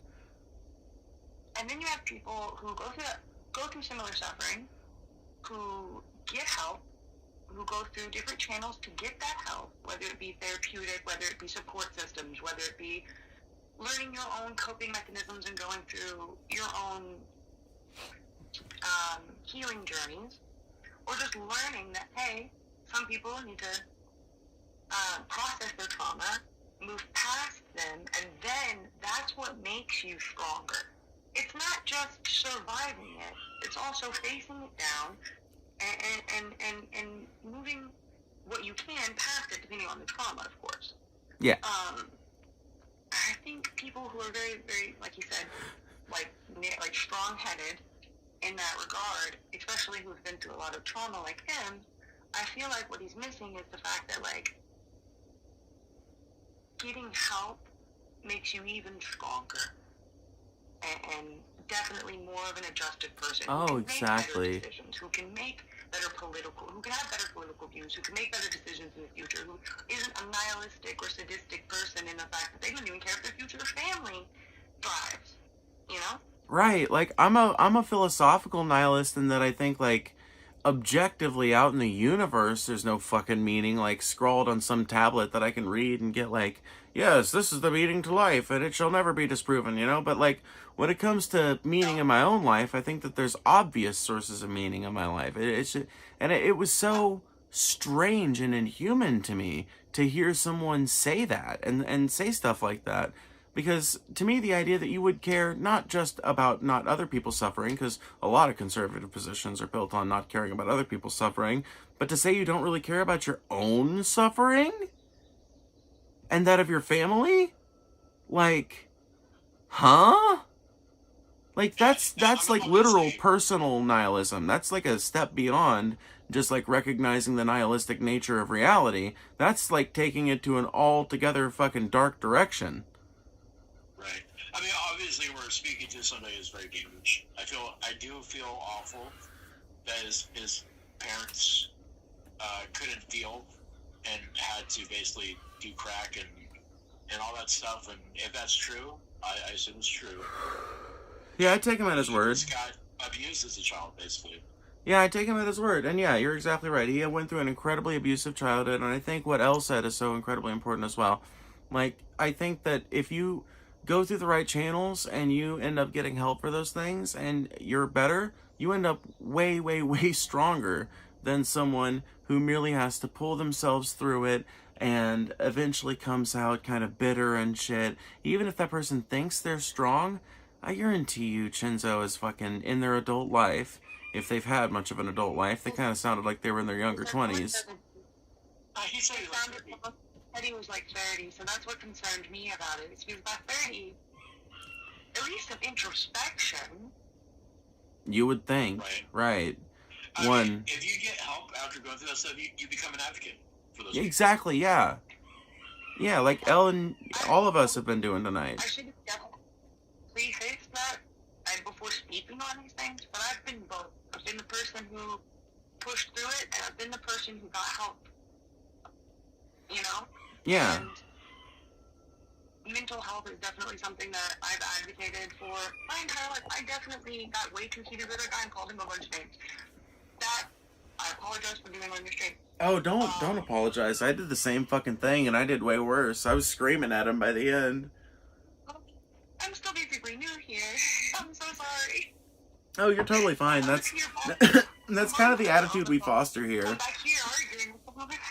This is kind of the attitude we foster here. It can be very heated, and a little interruption is fine, but God, it really is a pet peeve of mine when somebody is addicted to that kind of thing. Because, like, neither you nor Matt has interrupted me at any point when I'm talking, except to say something like right, or yep, or whatever. And that's fine, but he kept trying to say, and it's like, motherfucker, if you shut your fucking mouth for a minute, you might learn something. Yeah. Also, what was driving me up the wall the whole time, I know it's stupid and it's probably, I don't know, is that laugh he gave at the end. Or, you know, that weird laugh he had. It bothered me the whole time. Yeah, that, like, undertone butthead laugh. It was kind of like he was like, you think that's what it was? A defense mechanism? I think it was so weird. Yeah, oh my God, you know what? Elle is 100% right. And I just thought about that. It crystallized when she said that. Let me read this super chat from Nambot real quick. Nambot, with the $5, I was wondering if you'd ever stop talking if you just went silent. I kind of wanted to test that, and at kind of one point I did. And I was just like, he really will. He's just going to keep on. He's just going to fucking keep on going. Motherfucking motor mouth makes me look bad. But no, you're 100% right. Excuse me. Fuck, now that I read that super chat, I forgot what I was going to say. God damn it. It's a defense mechanism. I want to say a bunch Right, of it's a defense mechanism, right. It's, whenever a person is experiencing really bad cognitive dissonance, and they're being made aware of it, right, it induces this weird kind of uncomfortability that many people... Catatonic reaction. Sorry. No, what did you say? A catatonic-like reaction. I was adding to your uncomfortable catatonic-like reaction. It's Yeah. Like they can't help it. It's an involuntary thing. Exactly. And it's one of those ways that you can tell whether someone is actually a troll. Because someone who's a troll will just, like, bucket laugh eventually. Eventually you'll say something. Like, if he was a troll, I would have gotten him with one of my jokes. I would have eventually... Because there was a number of things I said even when I was shit-talking him that were funny. Objectively funny. I heard you guys laugh a couple of times. If he was a troll, he would have laughed at those times. He didn't. He was giving the uncomfortable laugh of a person actively experiencing, cognitive dissonance being pointed out to them in real time. And there's really no response the human body, at least in our cultures and shit, has to that besides, like, right. You know? Maybe he was just fighting the urge to call us retarded. Which I kind of wanted to call him retarded a couple of times, but... Can't say I blame you. Quick though, I think to add to your point, to say that he's not a troll, and I thought about this because I even rage quit the conversation for a second because I don't know why, but when people, especially who I'm already disliking, there's just a lot of things that happen. I was like, fuck it, I'm rage quitting this. I don't blame you a bit. I started typing in the chat. I was like, I could be heard in the chat. Right. But I thought when I came back, I thought to myself for a second while there was no room to speak and I was muted, that if he really was a troll, he probably would have zeroed in on me, who was being kind of sensitive, instead of trying to ask you about you, because you've been quiet up to that point, Matt. Yeah, I agree. I'm thinking in that, maybe I think that you're right, because like a troll, especially a troll claiming to be like a super right winger, and with the positions he was saying that women need to be sheltered and stuff, like I think that a troll would have naturally gone down the what would have been a contradictory but also very content farmy kind of trollish direction of like talking down to you and stuff like that, but he didn't. Interestingly, that didn't end up happening. I was kind of waiting for it. Yeah, I kept waiting for the like, well, you know, how are you even going to participate in this conversation or some condescending shit. But we never got that. Or like, you didn't even have rights to the fucking... Till the men gave them to you, right. I don't know. But if all right-wing young men like him are like that, they might be cooked. They might be cooked, you know. Luckily, a lot of young men aren't right wing. There's just this perception that a lot of young men are right wing, because a lot of like left leaning young men, like a lot of left leaning young women, aren't like super keen in regularly participating in polling and stuff like that. And very often these people may not even have like a distinct political ideology that they identify with, making them kind of hard to codify. But I've met so many like cis men that are 5, 6, 7 years older than I am and are incredibly left-leaning and shit like that. So I don't think that there's as many of them as they think or as we're led to believe. But I gotta use the bathroom real quick. I'm sorry. Okay. Go piss, girl.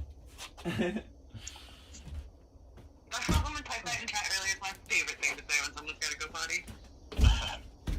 All I know is we were just supposed to be some white state or something, I mean, I don't know if he was racist in that way. I think he just believes that if you're born here, you're set with, American culture, basically. And if you bring people who don't have American culture over, then you will be somehow diluting American culture to a point where something bad's going to happen, I think is what you're trying to say. That's such a weird outward... I can't take myself out of the, very much where I am and where I was raised to think for a second and be like, oh my god, we don't have, like, I guess to me, I can't speak for y'all or anyone else, but in my area and people that I know, again, it's a mixing pot. It's not like we don't have an American culture. We're not, like, that unified, I guess. Do you know what I'm saying? Like... Right. Well, the way I always looked at it is, like, our culture is always growing because of other people that came from other cultures. Yeah. Like, there's always more additions. There's always more, like, even the culture inside of America. Like, I just found out something crazy. I know it's stupid, right? But food is kind of a part of culture, yeah? Well, he was talking about the only thing we care about is food for different cultures. Oh, well, I just had a good example, and that's what I'm trying to get at. Oh, go ahead. I just learned recently that biscuits and gravy as like a breakfast dish is not a thing commonly known around America. But I was raised in the South, and that's a normal breakfast dish, and it's even like served at Dairy Queen for breakfast. What is it? What is it? Biscuits and gravy? Oh, yeah! Okay. That's everywhere. I love biscuits and gravy. I had it since I was a kid. That's the crazy part. It's not everywhere. Yeah, it's not everywhere. No, it's not everywhere. Like, is your biscuits and gravy, like, brown, or is it white? Is it like, milk? White sausage country gravy. Yeah, that's what I'm talking about. On fresh made biscuits. Yeah. Mm-hmm. Yeah, buttermilk biscuits. Yeah. Yeah. There's like not a thing everywhere, and it's actually, I wish I would have brought it up earlier, but it's not a commonly known thing in Canada either. Yeah, That's true. That my parents, I basically grew up on, like, shit on a shingle, biscuits and gravy, which is, Yeah. Beans as the whole meal. Beans and cornbread. What region of the South are you from, if you don't mind saying? Well, I was actually between Kentucky and Florida, but mostly Kentucky. Okay, fair enough. you know, I'm from Mississippi, so it's just like, you know, it's always fun talking to other Southerners. Nice.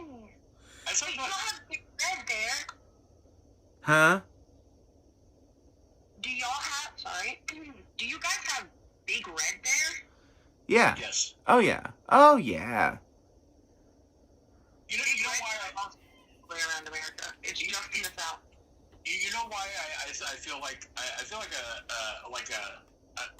the redneck stepchild of Southerner in California is because my dad was born in Indiana, so a lot of that, like biscuits and gravy, Big Red, all that stuff. My dad's childhood drink was Big Red.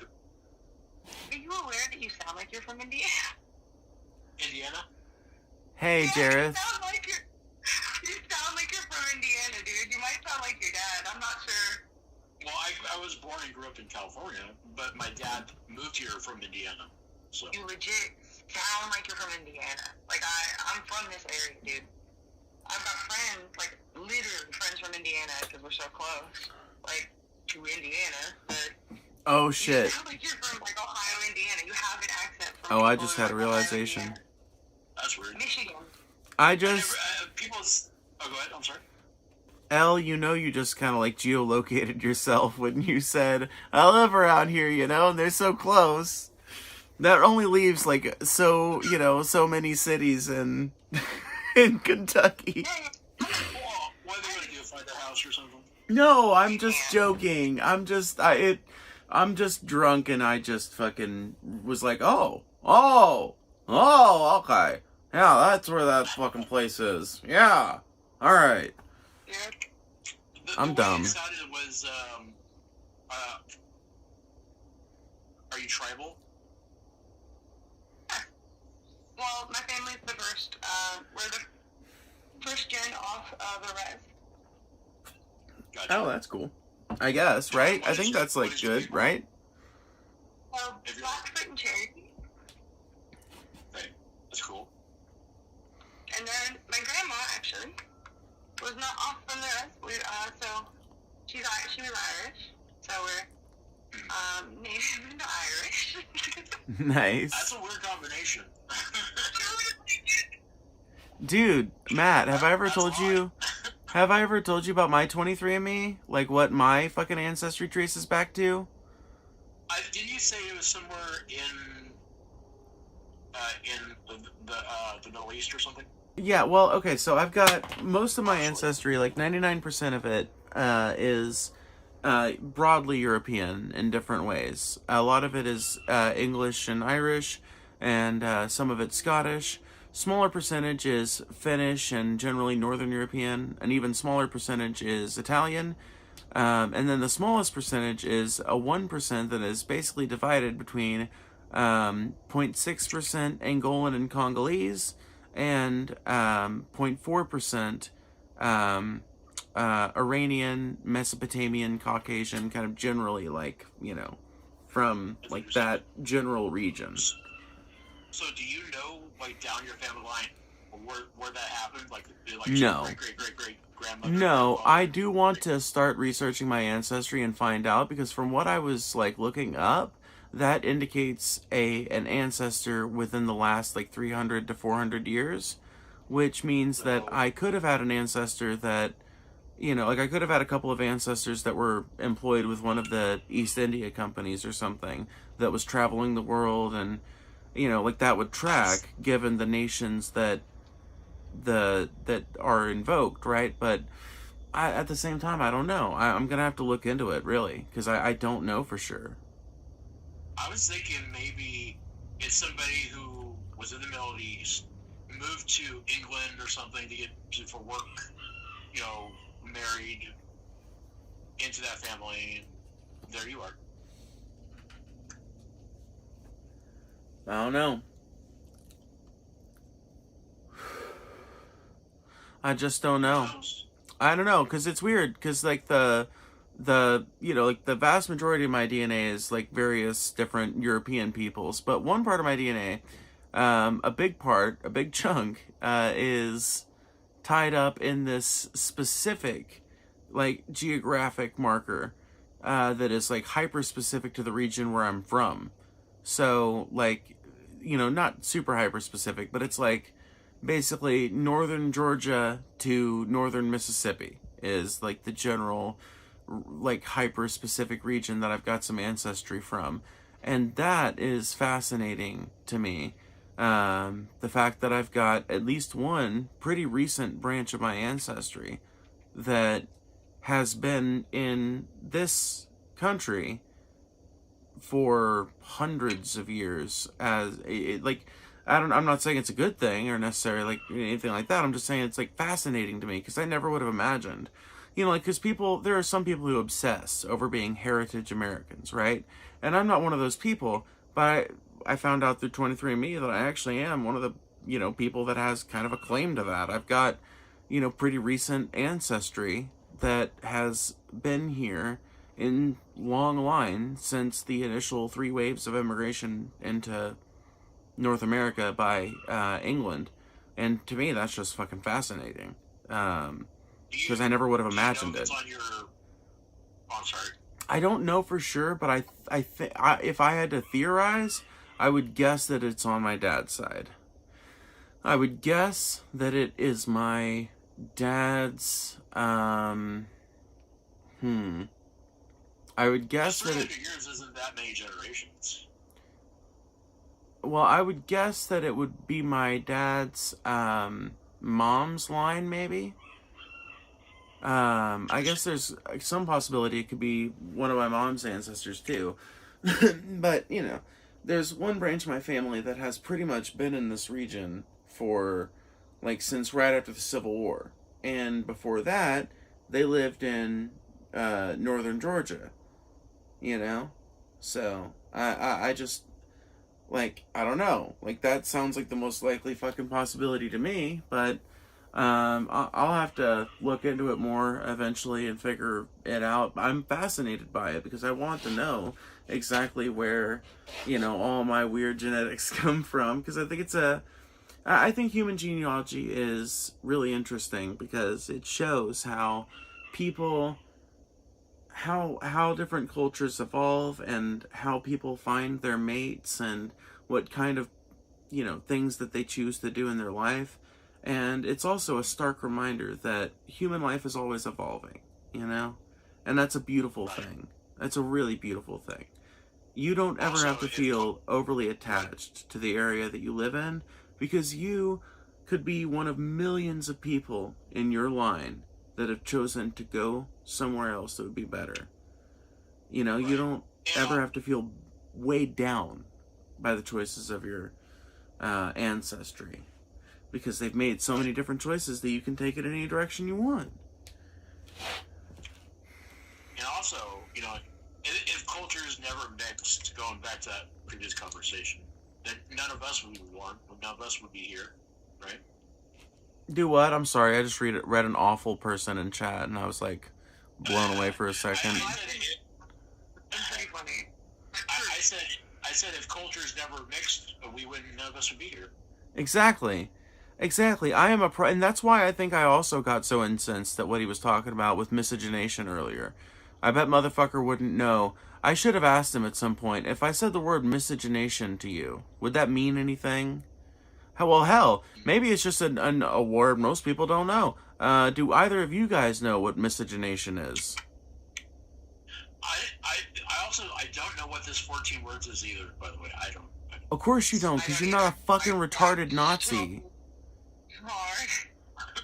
You're not. I know the 14 words, but I accidentally just googled indigestion, so I don't know what that means. What is the 14 words? Oh my god, I don't want to talk about it.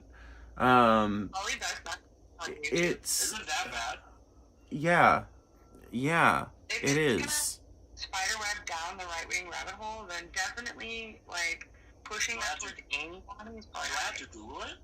Is that what you're telling me? Okay, fucking fine. I'll just fucking explain it. Okay, so the 14 words were a motto codified by old Klan leader David Duke. I believe that's who it was. White nationalist guy. And I can't remember the exact phrasing, but it was like, we must secure a future for the white race and white women or some shit like that. And it's like a fucking super common Nazi catchphrase that is often scrawled as like referential graffiti and shit like that, that is ultimately like a call to like crazy ass Christian nationalism and white nationalism. It's Nazi shit.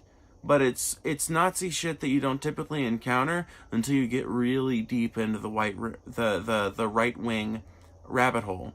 God, it's a hard fucking set of words to say together. How deep have you actually researched into that rabbit hole? Huh? What'd you say? I'm sorry, is that the proper way to pronounce your name, Phoebe? Yeah, it is. I just didn't hear what you said. That's so cute. It's Phoebe, oh Phoebe. Yeah, Phoebe Ophi. That's why I liked it, you know. But I've never fully read it. No, it's cool. It's cool. But what did you say though? I'm so sorry. How far did you actually research down into like the right-wing rabbit hole? I've been researching the right-wing rabbit hole since I was around 14 or 15, because I was not raised with racist parents. I was raised by a dad who at the time would have definitely considered himself a hardcore libertarian and anti-conservative in a number of ways. He watched CNN every morning. He hated Fox News, you know. And my mom, Matt said BRB. But I guess it's just me and you now, Al. But my mom, on the other hand, was like an anarchist. She didn't have the words to describe it as such, but she was like very critical of government, very pro social services, very, pro helping out marginalized communities and stuff, very staunchly anti-racist. She would actively stop doing business and explain to me why she did if a business revealed themselves to be racist or transphobic or gayphobic or anything like that.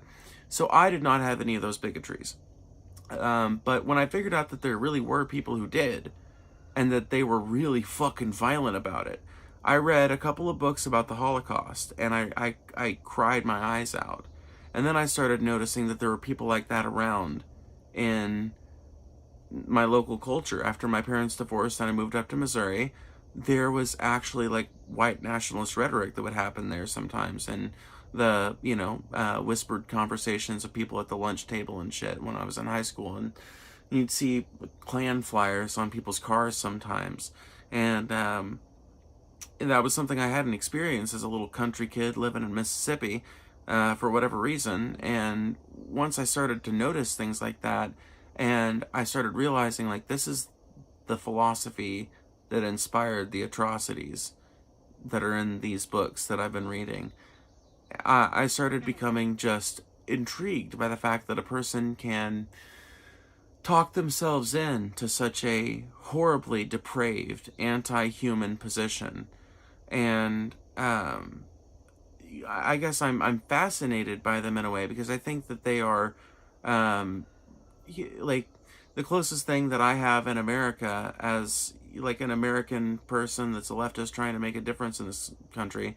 I think that they're the closest thing I have to a nexus of evil, if that makes sense. So I am fascinated by the far right, alt-right kind of pipeline, and I've done a ton of research about it. I know shit about the Klan that most people that aren't Klan members would not know. I've watched probably more like Klan interviews and interviews with white nationalists than the next 10 lefty content creators, because I think that understanding these people and how they get to these points, what their rhetoric is, what kind of things they're saying behind closed doors, is an intrinsic part to understanding how to defeat them and how to talk them out of it. If given the opportunity, would you want to interview former members of the Traditionalist Workers' Party? I would have to look into it to get, yes, I would be. But I would have to, like, before anything like that was, set in stone, I would definitely have to look into it and its rhetoric. But yes, I would love to do something like that. Okay. I'll definitely have to get in touch with you in the future. I'm not one. Goodness, that's definitely sounding like I'm one. But I do know of a few who would actually be willing to share their story and explain how they got in it and explain how they got out of it. Yeah, I would absolutely love to interview some people like that. I'm literally looking for things like that right now. I've talked about it on stream a couple of times, but I don't mention it nearly enough.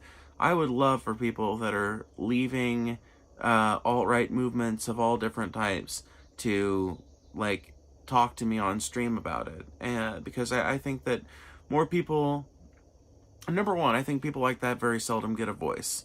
Very seldom do people who end up successfully deconverting from a cult mindset or something like that get much of a voice in mainstream media, unless it's an organization that gets a ton of fucking coverage, right? And I love the idea of providing someone like that a platform. But I also like the idea of showing people, hey, it's possible. No matter how far you've gone. And that's why I was trying to be gentle with that person earlier, Chinzo, before I had to yell at him.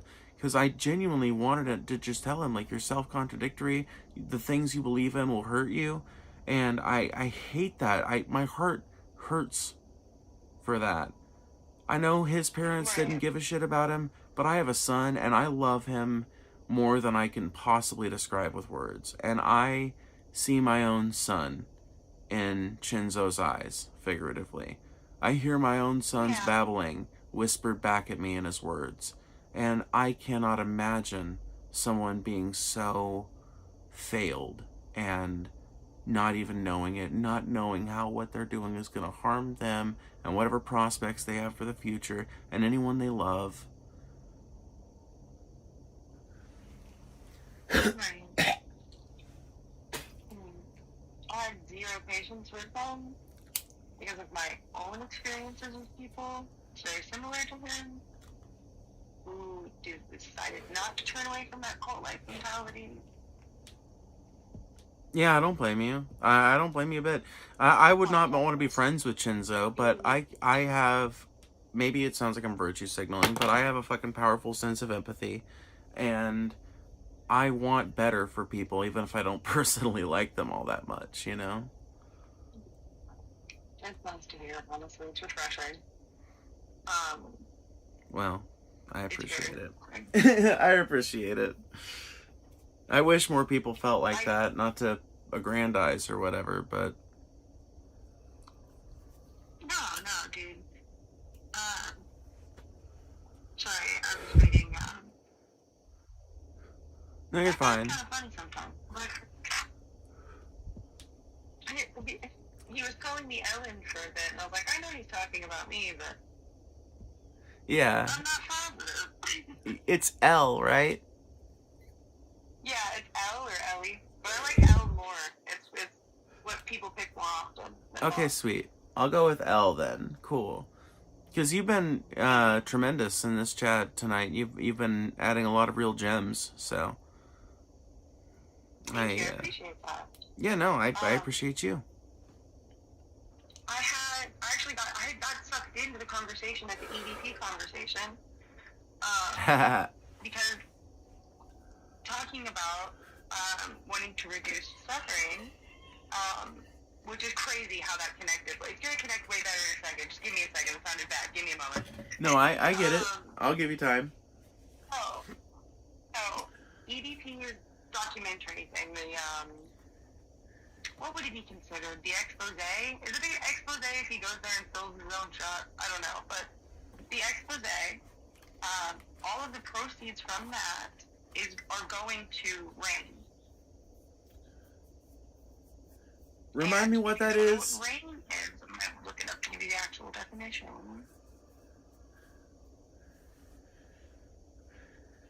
RAIN is the nation's largest anti-sexual violence organization and operator of the National Sexual Assault Hotline. Yeah. They not only do the hotline, but they work hands-on with abuse victims to several things. Not only rehouse them, like I myself have seen how they work firsthand. They've saved someone I love very dearly, and as soon as I found out that this documentary that I'm already going to watch because It's so ridiculous. It's all the proceeds are going to it. I cannot stop talking about that. That is actually awesome. I didn't know about that, and that makes the documentary have a lot more integrity too, because, you know, we were talking earlier about the ethics of doing something like this when, you know, like, I personally think that if EDP doesn't end up incriminating himself on this documentary, he is going to transition into a wall cow career where he basically gets paid to have people make fun of him. And I may be wrong about that, but it is really good to hear that if that does happen, the documentary that starts it off will at least generate a ton of proceeds for survivors of sexual assault and the support of such. That is actually really cool. Yeah, it's. I have never agreed with something that EDP was a part of, but this warms my heart so much. I'm so excited. Yeah. I'm so happy. Yeah, it is good. And it's definitely a spotlight on it. It is good, and I'm glad I talked about it as well, because I didn't realize that angle. I genuinely learned it from a Penguin Zoe video. Nice. Charlie was talking about it, and he was focusing on the fact that the proceeds go to Rain, and that I'm just so excited. That's all I can say. I'm just really happy that that's happening. There's not a lot of good in the world happening for that group of people. It's a lot of, like, Epstein files being covered up. After the fact. Yeah, exactly.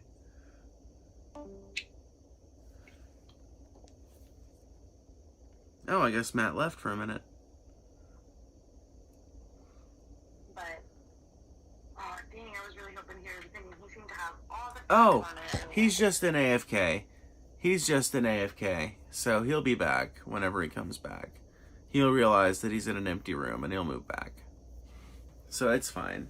But yeah. Excited to see that about that. That's what I was trying to veer the conversation to earlier when Mr. Canada was in here. Yeah. Mr. Canada, I like that name. You said Mr. Canada what? I said Mr. Canada, I like that name. I couldn't pronounce his name correctly, and I didn't want to try, so I just said Mr. Canada.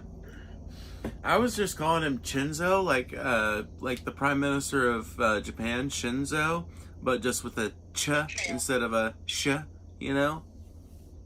Shinzo. But I may have been getting it wrong. It's probably like CH1NZO or some bullshit. Who knows? Canuck is out of here anyway. Jared. I think Jared is how you pronounce it. I believe he's a mod, but that's not it. Alright, yeah, I'll go with it. You could be a better troll, dude. I believe in you. Yeah.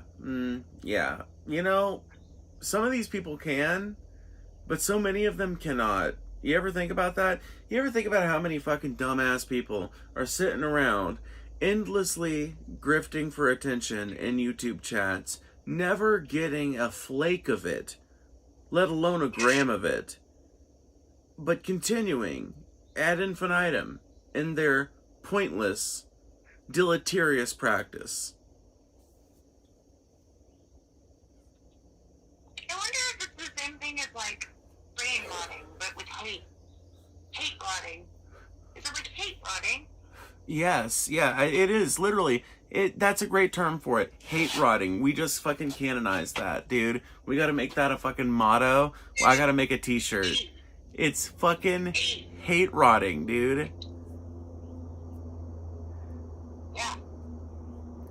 Because literally, it's, you know, like you've heard of bed rotting, get ready for hate rotting. Just literally sitting around in your gamer chair, your bed, or the couch, looking for fucking live chats and comment sections to troll with your stupid, incomprehensible bullshit.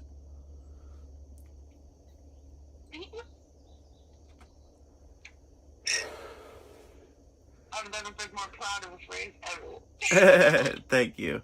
I like to, you know, fancy myself a wordsmith at times. I loved it. Loved it. You can call me whatever you want. That's fine. Deleterious practice. You're just now getting attention, and you've been in here for the better part of 2 hours. How does it feel? Do you feel like you finally earned? Like, is this like when you finally pick up a girl at the bar and you're like already feeling the warmth of her pussy? You know, like, is that the feeling we're getting here? Is this like a climax for you, basically? Well, I finally noticed you, Tristan. You finally pushed enough of my buttons and been enough of a shitheel to get your name said out loud on a Phoebe stream. How does it feel having the eye of Satan upon you directly? I'm not gonna lie, I thought he was a fan.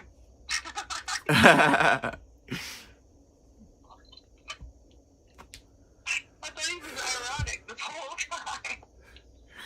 Hey. Oh my god, my ears just popped. For someone who streams often. Do what? I do have kind of like what's the word? I have a question. Okay. Do you seem to, over time, being a streamer, having a bunch of people spew disgusting things at you all the time, do you think it helps with your confidence? Do you think you get more comfortable talking in front of people because you care less about what they say? Oh yeah, 100%. Oh yeah. It's not just you, just streamers in general. Yeah, oh yeah. The reason, and like, you know, some people would say me screaming at that person earlier, you know, yelling at them would be me getting off the chain, but I never lost my cool, actually. I was never not in control of my behavior. I was choosing to yell at him in that moment because I wanted to condescend to him to the maximum degree to make him try and understand the level of insult that I felt like he was imposing upon me by constantly interrupting me, right? But I think that there's plenty of room for that. But the reason why I can handle hecklers and bad faith actors and people who lodge insults and stuff like that is because I spend so much of my time doing it in the YouTube chat. So if I ever get into a public speaking environment, if I ever start doing a lecture circuit or something, because I do eventually plan on writing a few books, I might end up getting in some very heated debates, and I fully look forward to being able to verbally handle quite readily any kind of hecklers that come at me in that environment, because that is kind of what I base my channel on. Like the whole idea of my vertical lives, basically. And I do other kinds of content too, where I'll do like desktop streams where I'm teaching Matt how to play Ark, for example, which we'll be doing at some point this week. By the way, Matt, welcome back. That's crazy. I know. Yeah, no. Wait, did you just say you play Ark? Yes, I used to, and I just started playing again. Ascended? I'm getting it, okay? I cheaped out and got the cheaper one for now, but my plan is to get it. With my friend got it because I had no one to play with. So I was like, okay, why am I going to buy the more expensive edition if I've got no one to play with yet? Did you two just become best friends? I think so. Dude, I fucking love Ark, and now that I've got a PC that can handle Ark Ascended, I've been teaching Matt how to play it, and he's been trying to optimize his PC and the game setup to where it can run smoothly and everything. But I love it. I found this unofficial cluster that is PvP, but it's fucking chill, you know? It's like chill. Raids are predictable in a way. People aren't like constantly harassing you with fucking manas and pocket gigas and shit. It's like the most chill fucking PvP cluster I've ever played on in my life, and I've actually been able to make genuine real progress as a solo player. And I recently, someone gave me their base, because they were, you know, not going to be playing the game anymore, and they announced it in the Discord. They gave me their base, and it's a fully outfitted castle on an island on one of the new DLC maps for Ascended, that has like a bunch of base defense dinos and shit. It's just fucking outfitted. All I have to do is finish setting up all the turrets on it. But yeah, point is, I have a ton of fun doing stuff like that too. But when I'm doing like these vertical lives and shit, the whole point is to argue with the chat and produce hot takes and, you know, witty quips on the basis of responding to hecklers and mean people. And definitely not just calling them a neo.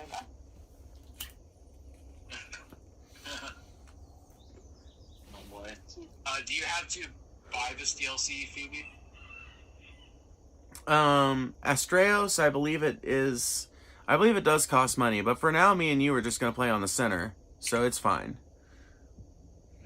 It's fine, because, like, eventually you can get Astreos, but, like, for now, I'm kind of, like, gonna, like, let you, like, I'm gonna help you, you know, build it up in a way that makes sense and outfit it with defenses and stuff, but I'm gonna let you be the, like, creative director on how we build the base on the center that me and you have been, kind of using as our base of operations.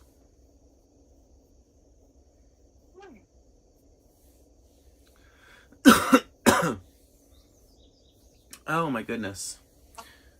I have for the better part of the last forever, during this. I've been trying to remember exactly when is the first time I first spoke. You've actually joined one of your lives, like, oh my goodness. It was more than a year ago. Hold on. Correct me if I'm wrong, of course. But how long have you been streaming? I've been streaming, vertically, like, doing these main streams where I've been, like, getting audiences and shit since late 2024, I believe. Yeah. Okay. So, yeah. It would have been last year when I joined him. Yeah, probably, yeah. It would have been probably last year, yeah. I don't know if you remember it, but I think you thought I was a troll at first, before I was allowed to join in to say something. I think you went about it a different way when people joined in. Like, you had to wait to join in. Like, does that make sense? Yeah. But when I was talking in chat before I joined into the chat, I think you had thought I was a troll, and you had me waiting to talk, and then I finally was able to talk to you for a moment, and the whole time I've been waiting for like 30 minutes. I was just trying to tell you a goofy joke and leave, and that's all I was doing. And the joke didn't make you laugh as much as the fact that the whole reason I was waiting that whole time wasn't to be a dick, but just to say a goofy joke about Easter Jesus and leave. Or zombie Jesus and leave. Yes, that does sound very much like me. I'm so sorry. No, not at all. I can understand. Like, even then I understood. Yeah, well, that's good. I'm glad you don't harbor. It seems like you look back on it as a positive memory of me, and that's good. You know, I prefer that. Very much so. That's awesome. I was locked in to that. Yeah, no, that's great. Yeah, I like to think that my relentless charm eventually gets through. You know. It gets through to the right audience. Yeah, that's the thing. Is like some people are just unwinnable. You know, I wonder sincerely if Chenzo is going to continue participating in my chats, or if they're just going to, like, completely evaporate and disappear from the community, because, like, they're not somebody that regularly appears in the chat or anything, as far as I could tell. I think they were just some newbie to my channel, which is why they were reacting to me the way they were. I think anyone who's very used to, like, listening to me and watching my content would recognize instantly and probably respond a lot better to the type of shit that I was throwing him. If I'd have Paul Zigo in here, for example, Paul Zigo would have been able to handle me like fucking butter, right?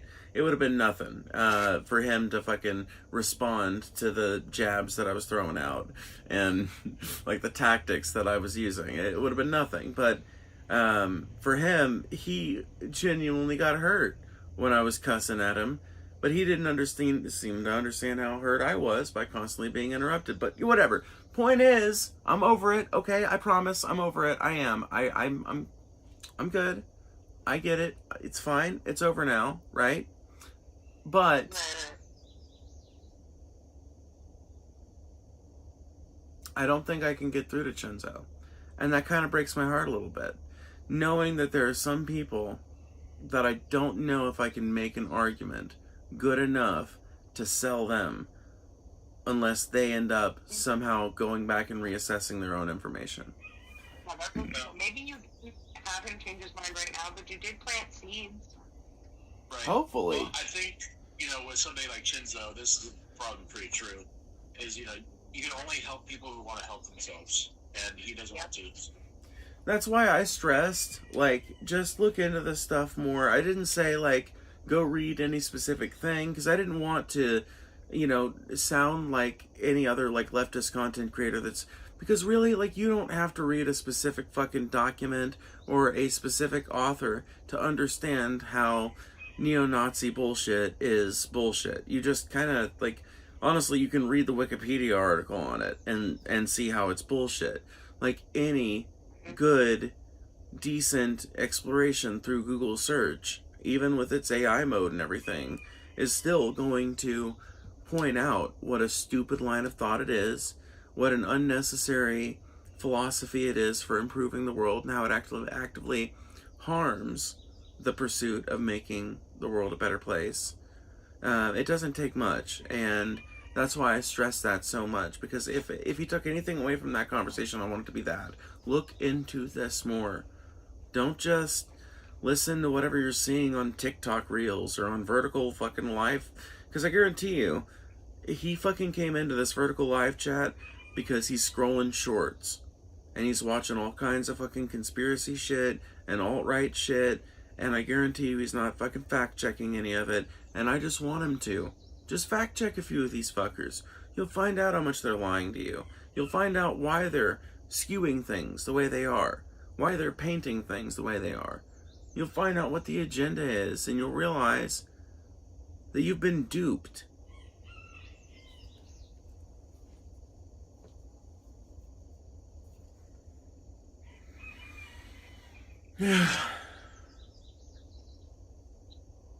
Enough stretched troops can go a long way with anybody's narrative.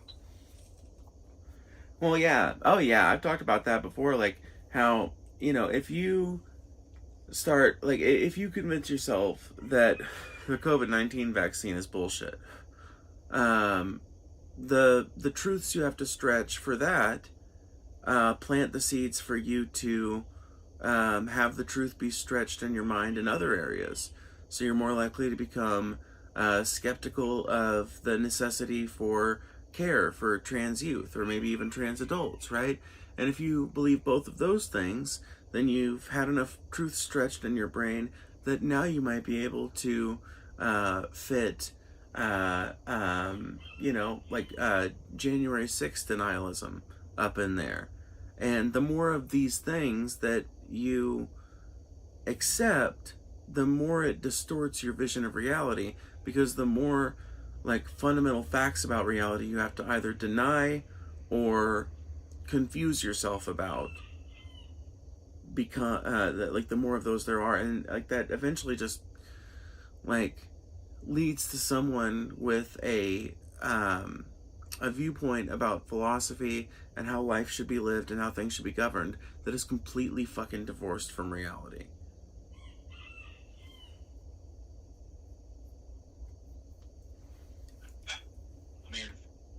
I don't know.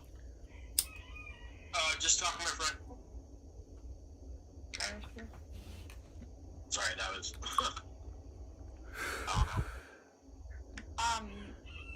To pivot a little, earlier, did you hear about the EDP thing that I said? What? I don't think Matt did. I don't think Matt did hear the thing you said about EDP. Oh, no, I didn't hear. What'd you say?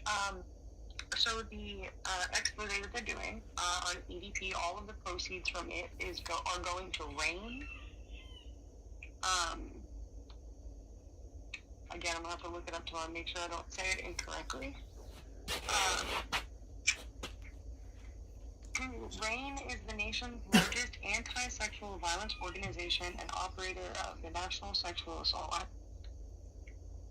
They also work hands-on with sexual assault survivors and abuse victims to rehouse them, put them in safer environments and help them. I've seen them help people in their real life, and they're a really great organization that really actually tries to help, and they help a lot of victims and survivors. Nice. Well, at least something good's coming out of it, huh? Yeah. What's the EDP get out of it, though? I don't know. I have no clue. I haven't looked into that part yet. And see, that's where the ethical question.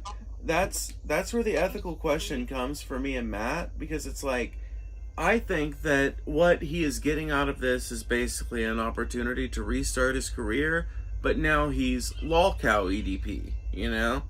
And I just don't... I think that...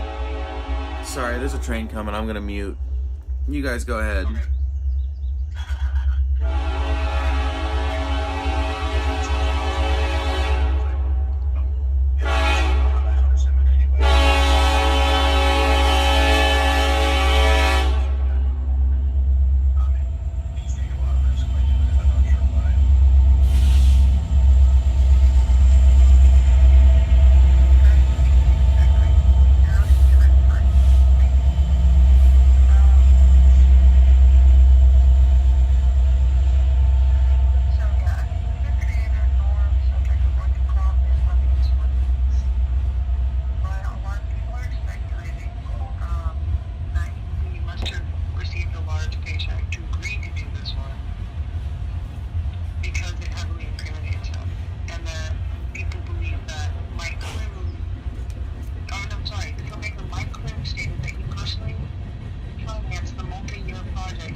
That's kind of how I feel, yeah, now that you've told me about the rain thing.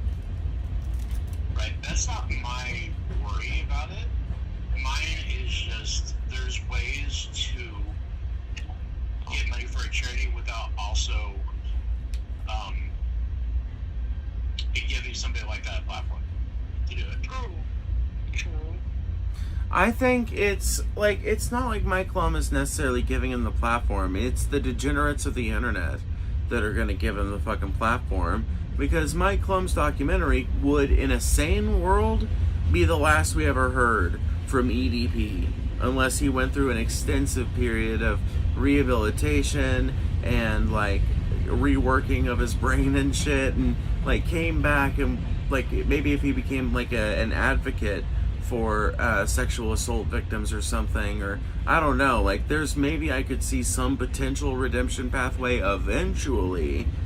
And it's in a sane and just world. I think that this documentary would be like the last we heard from him for a long time. I just think that the degenerates of the internet are going to be so excited to have another insane, morally reprehensible person that they can look down on and feel better about themselves on the basis of, that he will be given some kind of platform. If he's already been allowed back on YouTube, which Matt confirmed to me earlier, it's not long before some lolcow channel takes him up or is started to capitalize on that. And I think that it's still probably fine, because like that documentary is going to raise more money for charity than EDP's dumbass is going to be able to make off of like his lolcow career, because I don't think it's going to last that long. Well, my argument still stands from before. Will Mike Klum or anybody who decides to do EDP a job take responsibility for anything that may happen if he decides to ruin somebody or something? Well, what evidence do we have though that Mike Klum actually paid EDP? Well, we don't, but we know through his exposure. Well, I'm just going by what you think that the lolcow thing will happen. I don't know if that will. I'm not convinced by it yet. But if that were to happen, it is giving him that exposure he needs to get somewhat of a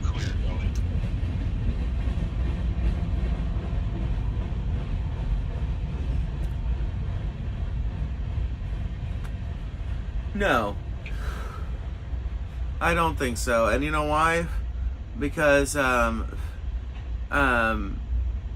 like, in this society, people are innocent until proven guilty, and you aren't necessarily supposed to... Well, he admitted it, though. Well, but just hear me out. What I'm saying is that, like, but I think if you extend this standard universally, you end up with something that doesn't work. Like, are you going to hold every McDonald's that happens to hire a sex pest liable if that sex pest then goes on to do more sex pestery? Do what? Well, I'm not talking about at work, obviously. If the fucking HR covers it up or some shit like that, that's a different situation. It's not at work. If it ever got on, like, social media or the news, would they fire them the next day?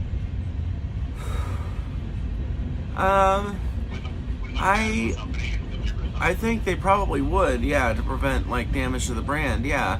But I'm not talking about that. I'm, like, I don't know. I think that if you're going to hold every employer of a person responsible for the moral actions that they later commit, that just, I don't know how workable that is. Well, think of it this way. Like, okay, try to think of it this way.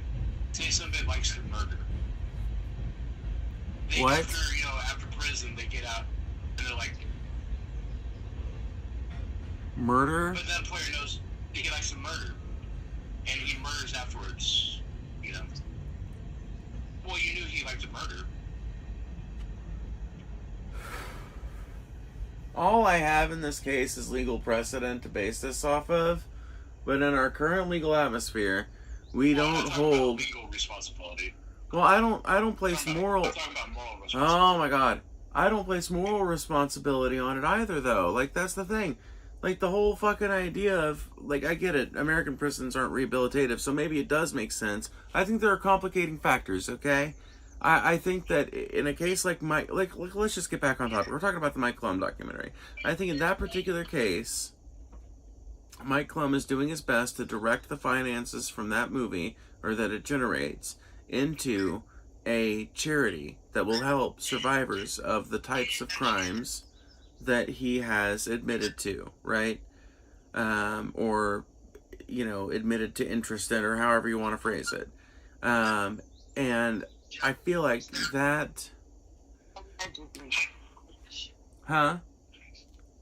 I made a joke. I said allegedly. Allegedly, right.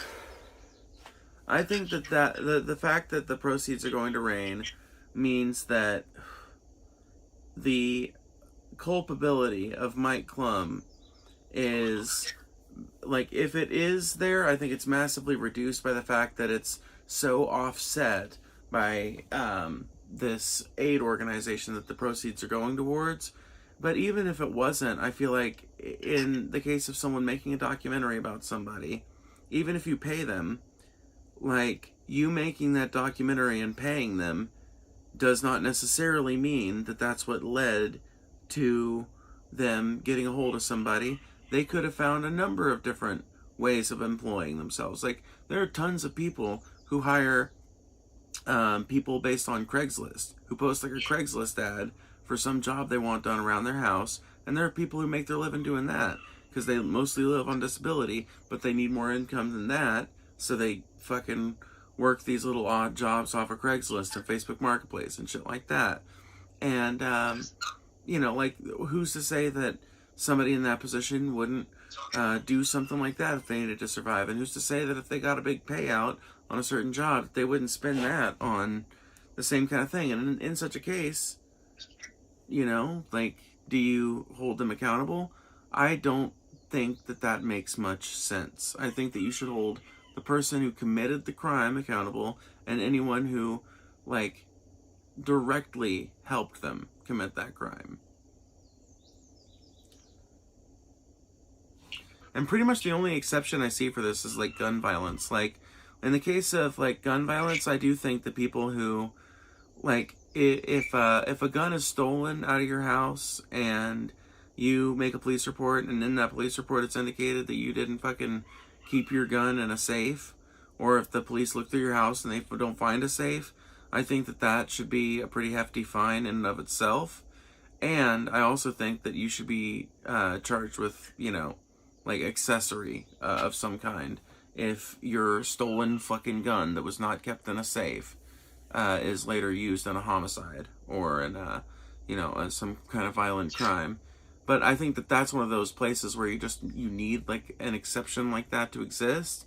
But when it comes to the broader criminal justice system, it doesn't make a whole lot of sense to me, or at least I have not yet heard a good argument for why we should charge the employers of a person or implicate them in any way merely because they hired someone who later went on to do some bad shit.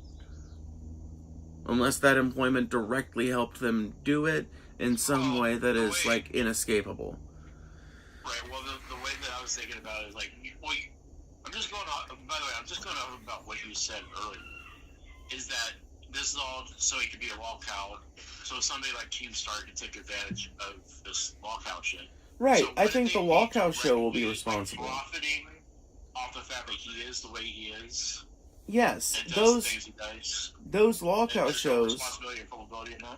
Those lolcow shows will have responsibility for perpetuating any attack he does, because they'll be the ones who actually make sure that his ass can continue having public visibility, and because money alone does not like enable you, you know, like 5 hours.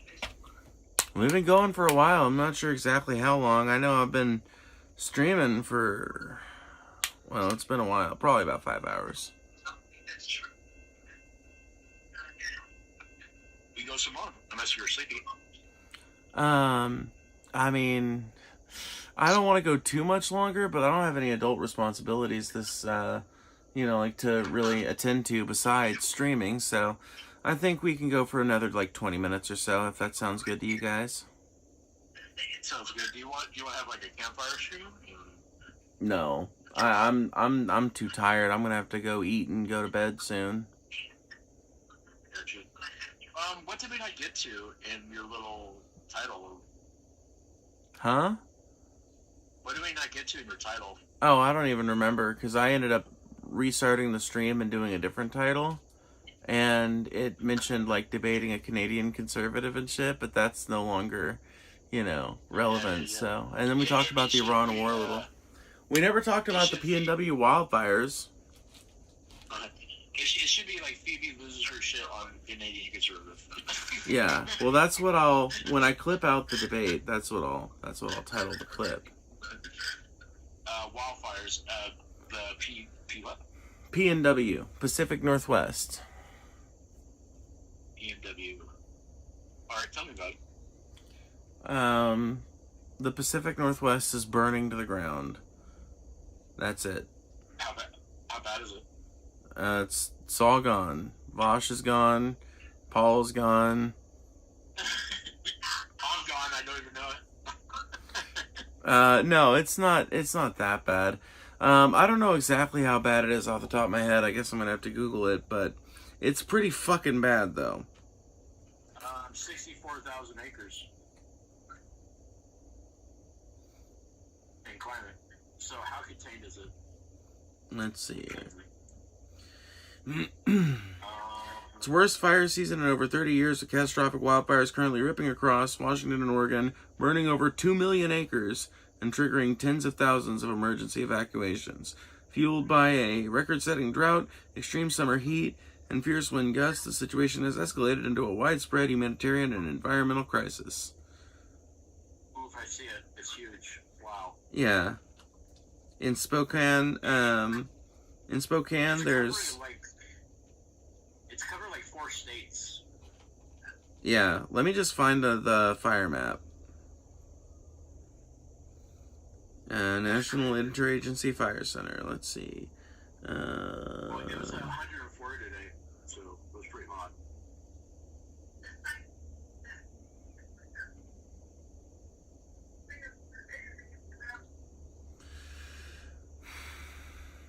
And it's our turn to get the heat dome. Oh, Jesus. Let's see here. That's crazy.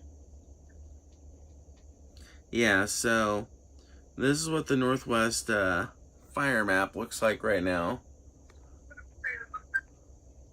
All over the western portion of these states. And some even, I'm sorry, the eastern portion of these states. Some of them are close to the western portion, though. That's fucking nuts. And some of these are fucking huge, too. I hope it doesn't make its way to the redwood forest in Washington. That would suck.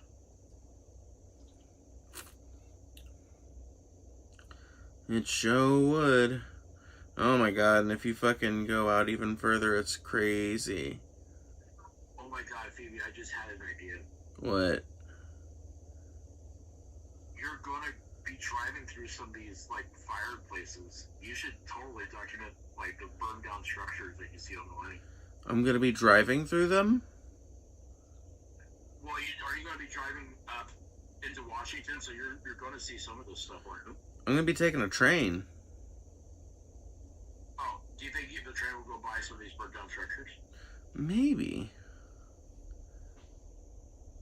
Kinda doubt it, but maybe. Maybe, but I could always, if I've got enough in my travel budget, I could always get an Uber out to some of these areas.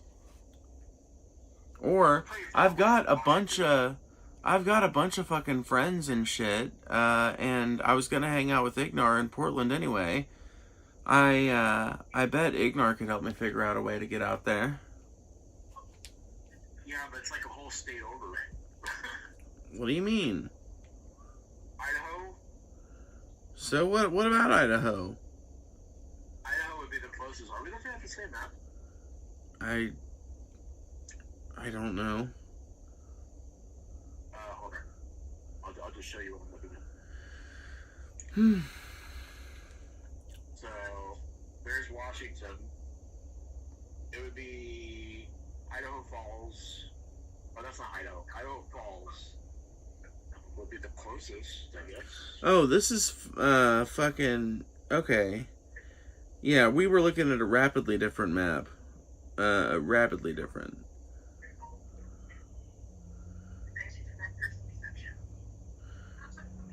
Yeah. No, I'm talking about the fires in Oregon and Washington.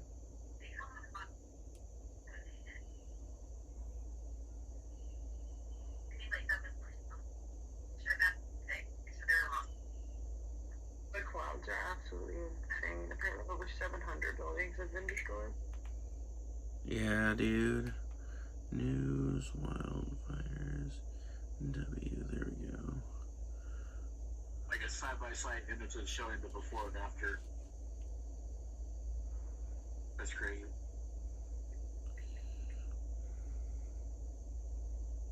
Yeah, this whole cul-de-sac is gone. The one next to it's gone.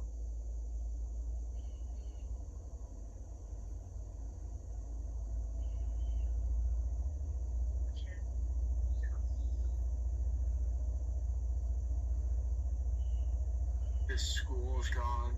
The stadium of the disgrace.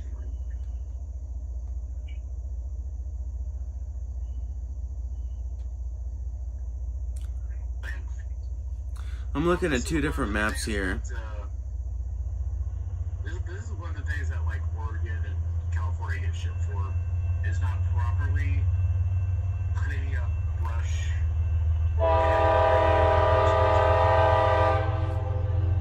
And another train coming in yet again. Obviously, you're not going to stop.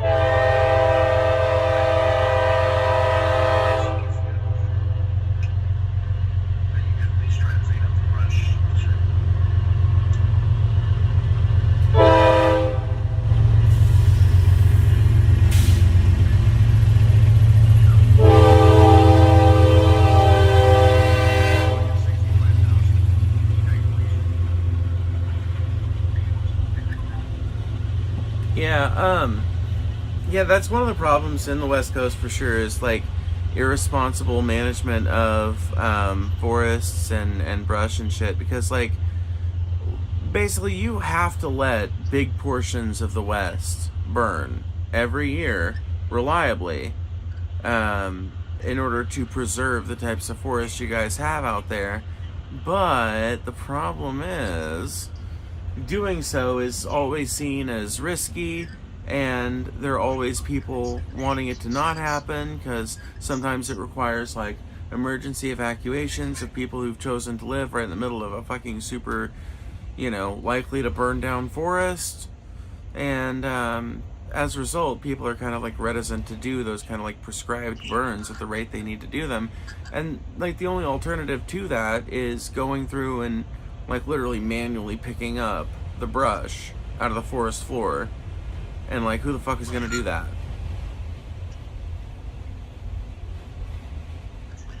Crazy. Well, I could just be really ignorant about the world burning, but is this a normal thing where, like, because I just Googled, because I was trying to figure out, like, okay, well, how did Canada get after the wildfires? And turns out Canada is still on fire. Right. So, in the West, things are, because of the climate change, things are more and more dry every year. And it's a normal thing that we get multiple forest fires every year. And every once in a while you get a really bad one. The winds are just right, the dry conditions are just right, and then you get a massive, like, multi-thousand acre fire, right? And Paradise was a small town. Have you heard of Paradise fires? No. So Paradise was a small town in northern California. It's a couple hours from where I am. And the whole town burned down because of an electrical fire caused by PG&E or SPUD or whatever it's called. And an old, outdated power line caught some shit on fire in the parking lot, and it basically just went through that whole area, burned thousands of acres, and the whole town was bigger. And this was 10 years ago, maybe, I don't know. So, it's a problem. It's more than just that we don't clear the brush out, it's the dry conditions, the winds. So it's just like we have to go through it, I guess. Yeah.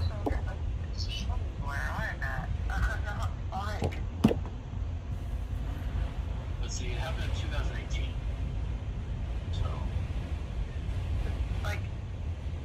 That seems like, okay, okay. It says right now that there are 800 active fires burning across various provinces and territories in British Columbia and Ontario. Yeah, there's always small fires, big fires. It's a kind of mixture of everything. How many active fires are in America at any given time? I don't know. How many active fires?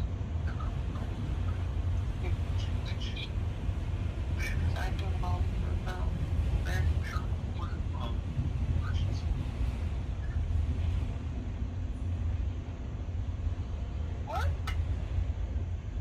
60 to 100 active uncontained large fires nationally. About 124. Yeah, who knows? It's quite a bit. The world's always on fire. You just don't know it. I did not know that. I'm learning that now. But that goes to. Go ahead. Sorry, I just realized the reason I'm completely unaware of this is the area that I'm in is zero wildfires in that area. Well, I imagine that you're near Florida, that things are pretty moist a lot of the times. Would you say that's a factual statement? I'm not exactly correct about it here, but yeah. Does it rain a lot? Yeah. Yeah, we've gone here in Sacramento. We've gone I don't know months without any rain.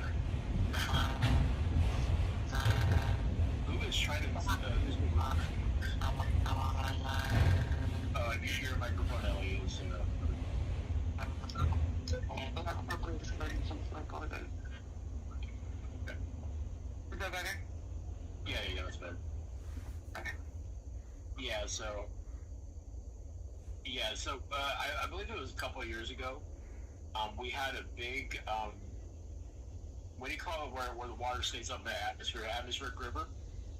Yeah. And we had a month-long rain here in Sacramento, or in California in general. A month-long of pouring rain. It was crazy. It was so much water that it filled up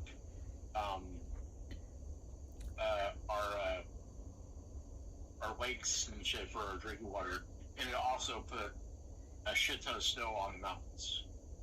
So that's one good thing. It basically took the whole state out of drought for a certain amount of time. That's how crazy it was. It can't be a drought if it's flooding. Well, that's also one of the problems. It's so dry here that and it got wet real quick that we got a ton of mudslides and mountainslides. Yeah, like as basically like the concretions that used to hold everything together that were based on sand and dust and dirt that had been like dehydrated to zero moisture, basically got a ton of moisture all at once, and so like readjustments happened all over the state, basically. Yeah, it became mud central. It's all mud. But I mean, like, honestly, California needs like 7 or 8 good years of that kind of weather to fully restore its aquifers and shit. Oh yeah, for sure. But it hasn't rained in quite a while, at least here in Sacramento. That's why you guys need the Trans-Midwestern Pipeline. I will eventually sell this idea to the federal government. Listen, all these wet states, all these wet-ass states, okay? Whether it be the swamps of Kentucky, or the swamps of Mississippi and Louisiana, or the fucking swamps of southeast Missouri, all these fucking wet-ass states can be sending their excess water, their floodwaters and their excess water, right? Sending that off in a giant pipeline to the West Coast, where it is more needed. And it can just kind of like be sprayed out of giant, colossal sprinklers over the whole state. That's hilarious. We start flooding, you guys start sprinkling, you know it's raining over here. Exactly. That's when like we turn the pipeline on to full capacity, and it goes from just like a restorative trickle into the lakes and rivers, into like a giant burst, and it suddenly starts like raining in Fresno, and people are like, the sky is clear, but it is raining. Kentucky must be flooding. And next thing you know, it's not flooding, and both places are equally moist. Yep. It really could. I joke, but I do think that a infrastructure project like that could be devised and implemented, and I don't think it would actually work like giant sprinklers over the state, but I do think that something like that could be devised to basically fill up a bunch of reservoirs that all agricultural needs in California are switched to, and the West Coast in general. Like, no longer will you get water from the reservoirs or the rivers or anything like that, and what water isn't put into these new reservoirs is going to be like directed out into like areas that are particularly dry, and who knows, maybe the answer there will be some kind of massive sprinkler system that is mobile in some way. I don't know, but I just know that like there are vast swaths of the West that need watered, basically, and I just wish that I could take a giant watering can.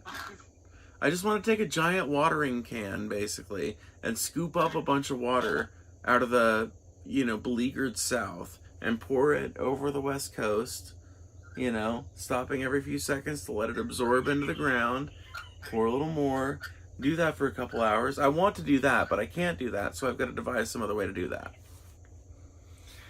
But you gotta get a bunch of people together to go from the east to the west. There's many things of water that we've collected from rain and swamps and floods and stuff. Yup. Take it over there. Yup. I mean, don't we already have tech called cloud seeding for this? Is that That takes jet fuel. Yeah, we just need to get a movement of 100,000 people a year taking like as many 5-gallon water containers into their local creeks and swamps and floodwaters, filling it up to capacity and bringing as many of them as they can west. And then as soon as they get to a part of California that's dry that shouldn't be, they just like turn on the faucet and start walking, you know? All right. One jug at a time, y'all. We gotta go water the whole state, guy. Yeah. What are you doing with all those water jugs? Anyway, like what's with those jugs? Oh, you know me. I every year I go water the state of California like a delicate flower. Johnny Appleseed all the way to both water? Yeah. Yep, exactly. Phoebe Appleseed.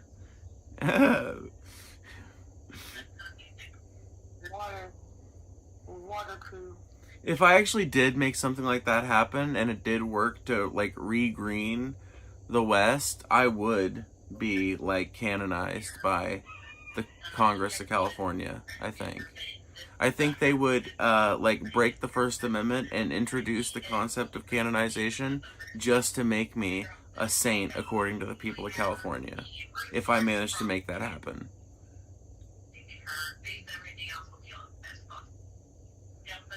Matt, you would vote in my confirmation hearing, right? You would canonize me as a Californian if I were able to re-green your state with a water distribution thing, right? I'd be the first to get a vote for Phoebe t-shirt. Hell yeah, exactly. Got my little pen. Oh, you guys, I hate to say this, but it's super late. Well, it's actually very, very early in the morning. It's not late at all. It's bright and early morning. Boo-da-deep, boo-da-deep, boo-da-beep, beep, beep, beep. You know, like the fucking sound from Ocarina of Time when the morning comes. It's that time of morning, basically. But I gotta go because I have a headache. I need to drink some, like, actual drink that isn't, like, iced coffee or Cayman Jack's margaritas. You know, like a water might be nice. And I need to eat. And I might even sleep at some point. So I need to get off here. And I know that that hurts to hear. Oh, yeah, that's okay. I'm getting tired of yapping anyway. I think you'll survive somehow, you know. Somehow I think you guys will make it. Thank you so much. Alright. No, thank you guys so much for participating in this, though. Especially you, Elle, because I've not seen you around before, and it's just nice to see you participating in not just the chat, but coming in here to add your voice to the voice chat as well, because like I said earlier, you've added some real gems, so I appreciate that. Of course. Of course, of course.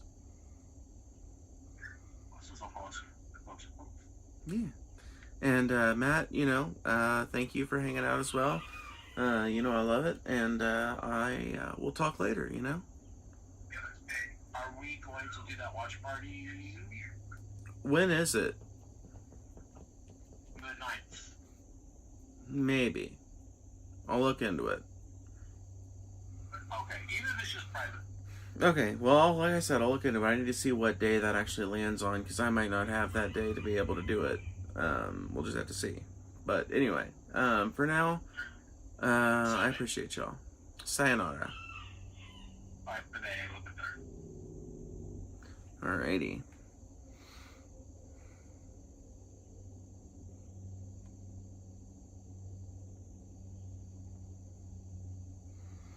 Well,